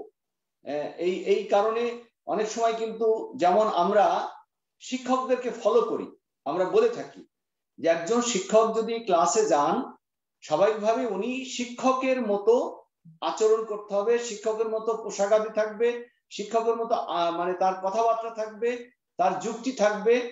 তাহলে একজন শিক্ষার্থী, ছাত্রও কিন্তু শিক্ষকের কাছে শিখবে। ঠিক তেমনি ভাবে আমাদের নেতাদের মধ্যে সিনিয়র যারা, তারা কিন্তু শিক্ষক। আমরা সেই শিক্ষকদের কাছে কিছু শিখবো। সেই শিক্ষক যদি একটু ডান বাম করে চলে, অনিয়ম করে চলে, যদি একটু ফ্যাশন বেশি করে ফেলে দেয়, যদি ঢক ঢাক বেশি করে ফেলে দেয়, তাহলে দেখা গেল সেই শিক্ষকের ছাত্রছাত্রীরাও কিন্তু এরকম কিছু করে। করার কারণে ওই ছাত্রছাত্রীরা করার কারণে তারা বিভিন্ন রকমের পারিবারিক ভাবে, সামাজিক ভাবে অনিয়মের আওতায় চলে আসে। আর এই অনিয়মের আওতার কারণে তারা কিন্তু সংসারে জ্বালা যন্ত্রণা পোহাইতে হয়। আমি যে কথাটি বলতে চাচ্ছি, আলী আপা কিছু মনে করেন না। আমি যদি আজকে বলি, বেগম খালেদা জিয়া উনি বাংলাদেশের প্রধানমন্ত্রী ছিলেন, উনি একজন রাষ্ট্রপতির স্ত্রী ছিলেন, উনি সরকার প্রধান ছিলেন না শুধু, উনি কিন্তু একটা দলেরও প্রধান ছিলেন। আসলে জীবনে ভুল করলে অতীতের ভুলের কথা কিন্তু পরে পস্তায়ও কিন্তু এটা কাটানো যায় না। এটি আপনি দেখেন পিছনের কথা। আপনি ছাত্র জীবনে ক্লাস 5-এ, ক্লাস 6-এ অথবা ক্লাস 10-এ ভালো রেজাল্ট করেননি, বন্ধুদের সাথে আড্ডা দিয়েছেন, খেলা করেছেন, সময় নষ্ট করেছেন, পুংটামি করেছেন, দুষ্টমি করেছেন, এর মধ্যে কিছু ভুল ত্রুটি ধরা পড়েছে, যে কারণে আপনি কিন্তু এখন এটা পোহাতে হয়। ইন্টারমিডিয়েটের পরে ভালো জায়গায় চান্স পাননি, চান্স না পাওয়ার কারণে মেডিকেলে, ইঞ্জিনিয়ারিং চান্স না পাওয়ার কারণে চাকরি হয়নি, চাকরি না হওয়ার কারণে সংসারে, ধর্মে, নিজের ভাই বোন, আত্মীয় স্বজনের কাছে আপনি প্রশ্নবিদ্ধ হচ্ছেন। প্রত্যেকটি মানুষের জীবনে এই ঘটনা ঘটে চলেছে, কিন্তু এটা অস্বীকার করতে পারবেন না। আপনি খোঁজ নেন, আপনি না হয় আজকে ফরওয়ার্ড, অনেক যোগ্য মানুষ, আপনি আজকে টিভি চ্যানেলের সামনে এসেছেন, কারণ আপনাকে কিন্তু রূপক দা খুঁজে খুঁজে বের করে নিয়ে এসে কিন্তু আপনার মতো একজন যোগ্য মানুষকে নিয়ে এসেছে। কিন্তু দেখেন, আপনি পিছনের দিকে তাকিয়ে দেখেন, আপনার সংসারে, আপনার ভাইয়ের মধ্যে, ভাই, আপনার আত্মীয় স্বজনের মধ্যে এমনও কেউ কেউ আছে অতীতের অনেক ভুলের কারণে তাকে কিন্তু খেসারত দিতে হচ্ছে। হয়তো টকশোতে সে ইচ্ছা করলেই আপনি আপার কাছে, আপনার একটা ভাই কিন্তু এমনও প্রশ্ন রাখে, তোর থেকে কিন্তু আমি ভালো ছাত্র ছিলাম, তুই টকশোতে যাস, আমি কেন পারি না? তার মানে জীবনে চলার পথে কোথাও কোথাও ছোটখাটো ভুল ভ্রান্তি, নিজের ভুল ভ্রান্তির কারণে হয়তোবা সেই যোগ্যতা অর্জন করতে পারেনি, আজকে আসতে পারে না। কিন্তু ভাই হন, বোন হন, যাই করেন, যদি রূপকদাকে বলেন, ভাই আমার সেই দাদা, আমার সেই ছোট ভাইটাকে একটু টকশোতে নিয়ে আসবেন, আপনার নিয়ে আসতে দিবে ঠিকই। তখন রূপকদা বলবে যে আসলে আগে আপা দিলেন ভাইটিকে ঠিকই, কিন্তু এসে কথা বলে এমন ভাবে যে সে আইনউদ্দিন ভাইয়ের থেকেও আরো বেশি খারাপ কথা বলে। আমি তো রিসিভ করতে পারতেছি না, আমার তো অনেক কিছু সহ্য করতে হয়, কারণ অপোজিশনে যে থাকে তার কথা শোনা লাগে। এই কথা শুনে তো কুলাতে পারছি না, এর পরের তারিখে আপনার ছোট ভাইটাকে বুঝিয়ে দেবো। আমি যে কথাটি বলতে চাচ্ছি, বাংলাদেশের মাটিতে রাজনীতিতে আপা দেখেন, আমি আজকে সে কথাটি তুলে ধরতে চাই। আজকে আমরা আওয়ামী লীগ করি, আপনারা বিএনপি করেন, কেন এত আমরা সেই সমালোচনা পিছনের কথা টেনে আনি? আমাদের অতীতের ভুলের কারণে কিন্তু এগুলো হচ্ছে। অতীতের ভুল যদি না থাকতো, যদি বানোয়াট কথাবার্তা হতো, তাহলে মানুষ খেত না, রিসিভ করতো না, এত ভিউ হতো না, এত দর্শক দেখতো না, তাহলে এই বিষয়গুলো কিন্তু সামনে আসতো না। আমরা কিন্তু নিজেরা ফেলিওর হতাম। আমাদের অতীতের অনেক ভুল ছিল, একেবারে ভুল ছিল না তা না। যে কথাটি আসছে, এখানে অনেক কথা বলার ইচ্ছা ছিল, যেটি আমি আইনউদ্দিন ভাই এবং আর্লি আপার কথাগুলো আমি নোট করে রেখেছি। এই প্রেক্ষিতে আমি কিছু কথা বলতে চেয়েছিলাম যে কেন এত, সেটি হলো এই, যদি সহজ কথাই বলি, যেটি আইনউদ্দিন সাহেব বললেন 1975 সালে বঙ্গবন্ধুকে হত্যা করার পরে জিয়াউর রহমান সাহেব ক্ষমতায় এসেছেন। আপনি বলছেন না, জিয়াউর রহমান সাহেব ক্ষমতায় ছিল না। আসলে স্বাভাবিকভাবে জিয়াউর রহমান সেনাপ্রধান থাকার কারণে ক্ষমতাটি এমন ছিল যে সাইম সাহেবের মতো মানুষকে যদি তখন উনি বলেছেন চলে আসতে বাধ্য হয়েছেন। ওনার পিছনে কিন্তু পিস্তল ঠেকাতে হয়নি, বলেছেন চলে এসেছেন। এসে স্বাভাবিকভাবে ওনাকে একটা চেয়ারে বসতে হয়েছে, স্বাভাবিকভাবে ওনাকে সই করতে হয়েছে, স্বাক্ষর করতে হয়েছে, আইন প্রণয়ন করতে হয়েছে, করে স্বাভাবিকভাবেই সেই সময় সরকারি যারাই থাকুক না কেন তারা চালিয়েছে। কিন্তু সিদ্ধান্তটি কার ছিল? একজন সেনাবাহিনী। আমরা তো বাংলাদেশে দেখেছি, এরশাদ সাহেবকে দেখেছি 82 সালে আমি যখন পরীক্ষা দিচ্ছি, এসএসসি পরীক্ষা, ম্যাট্রিক, এবার বুঝতে পারছেন আমার ম্যাট্রিক কোন সালে। আমরা পরীক্ষা দিচ্ছি দোতলায়, আমরা দোতলা জানলা দিয়ে দেখা যাচ্ছে যে এরশাদ সাহেবের সেনাবাহিনীর সেই গাড়ি আসতেছে। পরীক্ষাটা দিয়ে কপোতাক্ষ নদের ভিতর দিয়ে নেমে চলে গেলাম, কারণ তখনকার সময় আমি চুল রাখতাম, চমৎকার চুল, সেই সুন্দর করে চুল আঁচড়াতাম, চুল বড় আছে, শুনেছি নেমে যে এই চুল কেটে দিবে সেনাবাহিনী যদি সামনে পড়ো। তো নদীর ভিতর দিয়ে আমরা পালায়ে চলে গেলাম, সেই যেখানে গেলাম চুলটা ছেটে সেভাবে চলেছি। মনে আছে তখনকার সময় মহিলাদের ব্লাউজের নিচে যদি এটা ফাঁকা পাইছে তখন আলকাতা লাগাইছে। এটা মিথ্যে কথা না, আপনারা জানেন।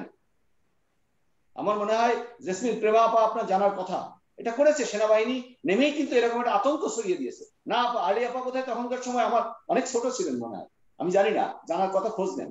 কারণ এটা করেছে, কারণ সেনাবাহিনীর কিছু প্ল্যান থাকে থেকে তারা আতঙ্ক ছড়ানোর জন্য, ভয় দেখানোর জন্য। কারণটি ছিল এরকম যে চুল রেখে অনেকে আমরা হয়তো ফ্যাশন করেছি, বা বন্ধু বান্ধবের সামনে গিয়েছি, বা রাস্তায় চলেছি, অনেকে দেখানোর জন্য করেছি, অনেকে চুল রেখে মাস্তানিও করেছে। তারা কিন্তু মাস্তান টার্গেট করে এই কাজটা করেছে, যাতে মাস্তান সামনে না পড়ে। 82 সালে ব্লাউজের নিচে আলকাতরার দাগ দিয়েছে সেনাবাহিনী, এরকম কথা বাহিনীর বিরুদ্ধে আমি শুনি না। আমি কথাটি বলি, আপনি খোঁজ দিয়ে দেখেন, আরো 10টা লোকের কাছে খোঁজ নেন, এরকম করার চেষ্টা করেছে। কারণ মানে পর্দাশীল হওয়ার জন্য, আমি অন্য কিছু বলছি না, আমি হয়তো বুঝাতে পারিনি, আমার ভাষাটা হয়তো এরকম হয়নি আপা, মানে এটা করেছে। যাও, এটা হলো সেনাবাহিনী অনেক সময় তাদের কিছু কর্মকাণ্ডের কারণে পরিবেশকে নিয়ন্ত্রণ করার জন্য এটা করে। যাও, আমি যেটি বলতে চাইছি যে সেই সময় এরশাদ সাহেব ক্ষমতায় এসে উনি ক্ষমতায় টিকে থাকার জন্য, আপনার মনে আছে 9 বছর ছিলেন, ছাত্র আন্দোলন হয়েছে, আমরা ছাত্র আন্দোলন করেছি রাজপথে, আমার মনে পড়ে। নবীনওয়াজ ভাই, আমরা মনে হয় পুরা বাহিনীকে দোষ দিতে পারি না, আমরা কথা বলার সময় বোধহয় এরকম বলতে পারি যে সেনাবাহিনীর কিছু কিছু, না এটা ঠিক না, পুরা বাহিনী। আপনি সেনাবাহিনীর মুখে আমাকে ছেড়ে দিলেন না, আমি ওদিকে যাবো না, যাচ্ছি না, আমি ওই আপনি ছেড়ে দিলেও আমি যাবো না। শোনেন বিষয়টি আমি যেটি বলতে চাইছি, সেই সময় যে ঘটনা ঘটেছে সেই ঘটনাগুলোর ব্যাখ্যা দিচ্ছি আমি, যে স্বাভাবিকভাবে সেনাবাহিনী যদি, শোনেন, সেনাবাহিনীর গাড়ি যখন নামে জরুরি অবস্থা ঘোষণা করা হয়, মানুষের ভিতরে একটা ভয় থাকে, কারণ সেনাবাহিনী গুলি করার অর্ডার থাকে যদি জরুরি অবস্থা ঘোষণা করে, এটা আপনি জানেন। তো সেই সময় ঘটেছে, এরশাদ সাহেব এসেই কিন্তু উনি হয়তো পরিবেশ ঠান্ডা করে 1 বছরের মধ্যে নির্বাচন দিয়ে, 2 বছরের মধ্যে নির্বাচন দিয়ে উনি কিন্তু চলে যেতে পারতেন, কিন্তু যাননি। ওনার সাথে কিছু মানুষ, আমি যে জায়গায় আসছি দেখেন, কথাটি আমি যেটি বলছি বুঝবেন, যে মানুষগুলো ওনাকে উৎসাহ দিয়েছে, স্যার বস ক্ষমতায় থাকতে হবে, কি করতে হবে, এই কাজগুলো করতে হবে। এই কাজগুলো করার প্রক্রিয়া শুরু করলেন, 2 বছর 3 বছর পার হলেন, আন্দোলন শুরু হলো। আমার মনে পড়ে সেই 84 সালের আন্দোলন, মিছিল, মিটিং 85, 87, 87, 88, 90 পর্যন্ত গণঅভ্যুত্থান হলো। আমি যেটি বলতে চাচ্ছি, সেনাবাহিনী যখন ক্ষমতায় আসে, সেনাবাহিনীর সেই প্রধানের হয়তো দোষ থাকে না, ওনার ইচ্ছা থাকে দেশে শান্তি ফিরিয়ে আনবে, কিন্তু ওনার আশেপাশে কারা আসে জানেন? কিছু লোভী মানুষ আসে। আপনাদের দলে সেই সময় জিয়াউর রহমান সাহেবের সাথে অবশ্যই আমার জানা মতে যারা স্বাধীনতা বিরোধী শক্তি, তাদের কিছু কিছু মানুষ আসছে। জাসদ থেকে শুরু করে আওয়ামী বিরোধী কিছু মানুষ ওনার পিছনে লেগেছে, লেগে ওনাকে উৎসাহ দিয়েছে, উদ্দীপনা দিয়েছে। দেওয়ার কারণে ইন্ডিমিনিটি আইন, এটা তো মিথ্যা কথা না, বাংলাদেশেই তো ইন্ডিমিনিটি আইনটি করেছে। আবার যারা ফুসফাস করেছে, সেনাবাহিনী যারা কথা বলেছে, ফুসফাস না কথা বলেছেন, হয়তো সঠিক কথাটি বলার চেষ্টা করে অথবা প্রতিবাদ করার চেষ্টা করেছেন, তাদেরকে টার্গেট করে ফাঁসিতে ঝুলিয়েছে। যেটি আইনউদ্দিন সাহেব বলেছেন, মাননীয় এমপি, উনি বলেছেন কথাটি যে হাজার হাজার সেনাবাহিনী কর্মকর্তা, তারপরে বিমান বাহিনী, নৌবাহিনীর কর্মকর্তাকে তখনকার সময় ফাঁসির কাস্টে নিয়েছে বা ফাঁসি দিয়ে হত্যা করেছে জিয়াউর রহমান সাহেব। এটি জিয়াউর রহমান সাহেব নিজের বুদ্ধিতে করেনি, ওনার কাছে পাওয়ারটা থাকার কারণে কিছু সুযোগ সন্ধানী মানুষ ওনাকে বলেছেন, প্ল্যান দিয়েছেন, যে কারণে এগুলো ঘটেছে। এটি বাংলাদেশে ঘটেছে। ঘটার পরে ইন্ডিমিনিটি আইনের মতো ঘটনা ঘটানোর কারণে আপনি বলেন যে বঙ্গবন্ধু সহ সপরিবারে হত্যা করে যে দেশটিতে ক্ষমতায় এসে যে গ্রুপটি, যে দলটি দীর্ঘদিন ছিল, আপনি বলেন যে এরশাদের 82 সালের আগ পর্যন্ত ক্ষমতার পালাবদল, আমি অনেক গল্প আছে এখানে, বলা যাবে না, এখন সময় নাই। আমি জানি রূপকদা তাকাচ্ছে বারবার, উনি মনটা খারাপ হয়ে যাচ্ছে, আমি যে কাহিনীতে নিচ্ছি এই কাহিনীতে উনি সময় কুলাতে পারবেন, আমি রূপকদাকে বলবো না। আসলে ঘটনা হলো কি, যে সুযোগ সন্ধানীরা টাইম টু টাইম, তারা যখন সেনাবাহিনী ক্ষমতায় আসে তার পিছনে কিছু লোক লাগে, তারা ক্ষমতায় ধরে রাখতে চায়, ধরে রাখতে যে কিছু অপকর্ম করে। এই অপকর্মগুলোই কিন্তু আসলে এখন পুঁজি হয়ে গেছে। আওয়ামী লীগ বলে, বাড়িয়ে না বললো, সত্যি কথা বললো আপনার গায়ে লাগবে, আর আপনি এটাকে খণ্ডন করার জন্য আপনি কিছু কথা বলেন, সেখানে হয়তো কিছু কথা বলার আগে আপনাকে গুছিয়ে সাজিয়ে সায়েম সাহেব না সেই সিরাজুল আলম সাহেব বা আদার্স আপনি হয়তো বলছেন, কিন্তু আমি যে কথাটি বলতে চাচ্ছি, অতীতের কর্মের কারণে, ঘটনার কারণেই কিন্তু এগুলো ঘটেছে, আর এখনো ঘটছে, এখনো চলছে। এখনো কিন্তু আপনারা যেই জামায়াত ইসলামের মতো একটি দলের সাথে যে জোটটি করে আছেন, সেজন্য আপনারাও কিন্তু সঠিক কথাটি বলে আপনাদের পক্ষে যে সমর্থন দিবে, যেমন স্বাধীনতার পক্ষের যে মানুষগুলো, আপনাদের যারা মুক্তিযোদ্ধা আছে, সেই মুক্তিযোদ্ধারাও আমার জানা মতে জামাত ইসলামকে অত পছন্দ করে কিনা আমার সন্দেহ আছে। তাহলে কি মনে হয় যে স্বাধীনতার পক্ষের একটা শক্তি, জিয়াউর রহমান সাহেব সেক্টর কমান্ডার ছিলেন, আপনি যে কথাটি বলেছেন, ওনাকে অস্বীকার করার কোনো উপায় নাই। আপনি প্রথমেই কিন্তু বলেছেন, আমি প্রথম থেকে শুনেছি কথাগুলো, যে জিয়াউর রহমান সাহেবকে সম্মান রেখে কথা বলতে হবে, মুক্তিযুদ্ধের একজন সেক্টর কমান্ডার ছিলেন, এটা স্বীকার করতে হবে। কেন স্বীকার করবে না? আসলে মাঝখান দিয়ে যে ঘটনাগুলো ঘটেছে, ঘটার পরে পরবর্তী পর্যায়ে দেখেন, আমি বলবো তারেক জিয়া আপনাদের নেতা, উনি লন্ডনে বসে থেকে যে জিয়াউর রহমানকে উপরে উঠানোর জন্য বঙ্গবন্ধু শেখ মুজিবুর রহমান জাতির পিতা, তাকে যেভাবে হেয় প্রতিপন্ন করার চেষ্টা করা হয়, করে থাকেন, বা যেভাবে ভুল হচ্ছে, নিয়াজ ভাই এখানে একটা ভুল হচ্ছে। কখনোই বাংলাদেশ জাতীয়তাবাদী দলের কেউই বঙ্গবন্ধুকে ছোট করেনি, খাটো করেনি, কখনোই না। আপনার জানা থাকা দরকার যে আমার দলের ভাইস চেয়ারম্যান কিন্তু বঙ্গবন্ধুর কবর জিয়ারত করতে গেছিলেন, আপনার এটা জানা থাকা দরকার। আমি একটু বলিনি, এই যে এখন যে বলতেছেন যে এই যে তারেক জিয়া কটূক্তি করা শুরু করেছে, এটা কিন্তু তাকে যখনই তার বাবাকে বাংলাদেশে মুক্তিযুদ্ধে যার অনেক বড় অবদান, তাকে যখন আপনারা রাজাকার বানানো শুরু করেছে, যখন আপনাদের দল যখন বাজে কথা বলা শুরু করেছে, তখন পাতি নেতারা বাজে বাজে কথা বলা শুরু করেছে, তখনই কেবল কয়েকটা সত্য কথা উনি বলেছেন। আর এই রাজাকারের সাথে সম্পর্কের কথা আপনি বলেন, রাজাকারের লিস্টের 6 নম্বর লিস্টে নুরু রাজাকারের ছেলের সাথে যে কিন্তু আজকের প্রাইম মিনিস্টার আত্মীয়তা করেছেন, এবং ওনার এই মানে নুরু রাজাকারের নাতি ছেলের সাথে আত্মীয়তা করেছেন, এবং এই সময় এসে মাননীয় প্রাইম মিনিস্টার সেই নুরু রাজাকারের নামে ফরিদপুরের একটি বড় রাস্তার নামকরণ করেছেন। এগুলো এগুলো আলোচনায় জেন না সময় নাই, তাহলে আপনি বললে আমিও বলতে চাইবো। বিতর্কিত কথা আপনি যখন বলবেন আমিও বলতে চাইবো। আমি ছোট্ট করে বলবো না, আপনি উত্তর দিয়েন, আমার মধ্যে আর ঢুকেন না, আমি একটু শেষ করে দিই। আপনি দেখেন আপনি নবীনওয়াজ ভাই আমাদের 2 ঘন্টা উপরে সময় হয়ে গেছে, প্লিজ আপনি একটু দর্শক কিন্তু দেখতেছে না বা দর্শক লাইক করবেন। জি আমি একটু কথা বলি কি, ইঞ্জিনিয়ার মোশাররফ সাহেব মানে মাননীয় প্রধানমন্ত্রী শেখ হাসিনার বিআই হয়েছেন, কারণটি কি জানেন? কারণটি হলো এরকম সন্তান সন্ততির কারণে। মাননীয় প্রধানমন্ত্রী শেখ হাসিনার সন্তান ইঞ্জিনিয়ার মোশাররফ সাহেবের সন্তান, দুইজনের বিয়ে হয়েছে, যে কোনো কারণে হোক। এটা বোঝেন যে হয়তো কোনো প্রেম প্রীতির কারণে হতে পারে, প্লিজ ডোন্ট টেক আদারওয়াইজ। বিয়ে হয়ে গেছে, এখন সেই কারণেই কিন্তু আত্মীয়তার পরিচয়। তাছাড়া যে শেখ হাসিনা একেবারে ঘোষণা দিয়ে যে না আমি একজন রাজাকারের নাতির সাথে আমার মেয়ের বিয়ে দেবো, শেখ হাসিনা এমন চিন্তা কখনো করেনি। এটা কিন্তু আপনারা যতই বলতে পারবেন, কিছু করার নাই তো। এখন যেহেতু মেয়ের সন্তান হয়ে গেছে, জামাই সে, জামাইয়ের বাপ, জামাইয়ের নবীনওয়াজ ভাই আমি ওই জায়গায় একটু কারেকশন করি। এই জায়গায় একটা জিনিস হচ্ছে যে আপনি যে বলছেন আপনার কাছে মানে এখানে আমরা বিভিন্ন মিডিয়ায় বিভিন্ন বিষয় দেখতে পাই, বিভিন্ন মিডিয়ায় বিভিন্ন বিষয় দেখতে চাই। কেউ বলতেছেন যে আপনার যে মুশাররফ হোসেন, মুশাররফ হোসেনের বাবা ছিলেন আপনার শান্তি কমিটিতে, কেউ বলছেন মুশাররফ হোসেন। এই বিতর্কটা তো আমরা না নিয়ে আসতে চাই, আমরা এই বিতর্কে কোনো কনফার্ম বিতর্ক না। জি জি দাদা আমি শেষ করে দিই। আমি জানি যে আমি যেটা বলতে চাচ্ছি যে যদি কোনো মানুষ অতীতে ভুল করে, সেই ভুলগুলোর কারণেই কিন্তু কথা আসে। আপনি দেখেন অনেকে উতরাতে পারে না এইসব কারণে। আমি এক্সাম্পল দিয়ে শেষ করে দিই।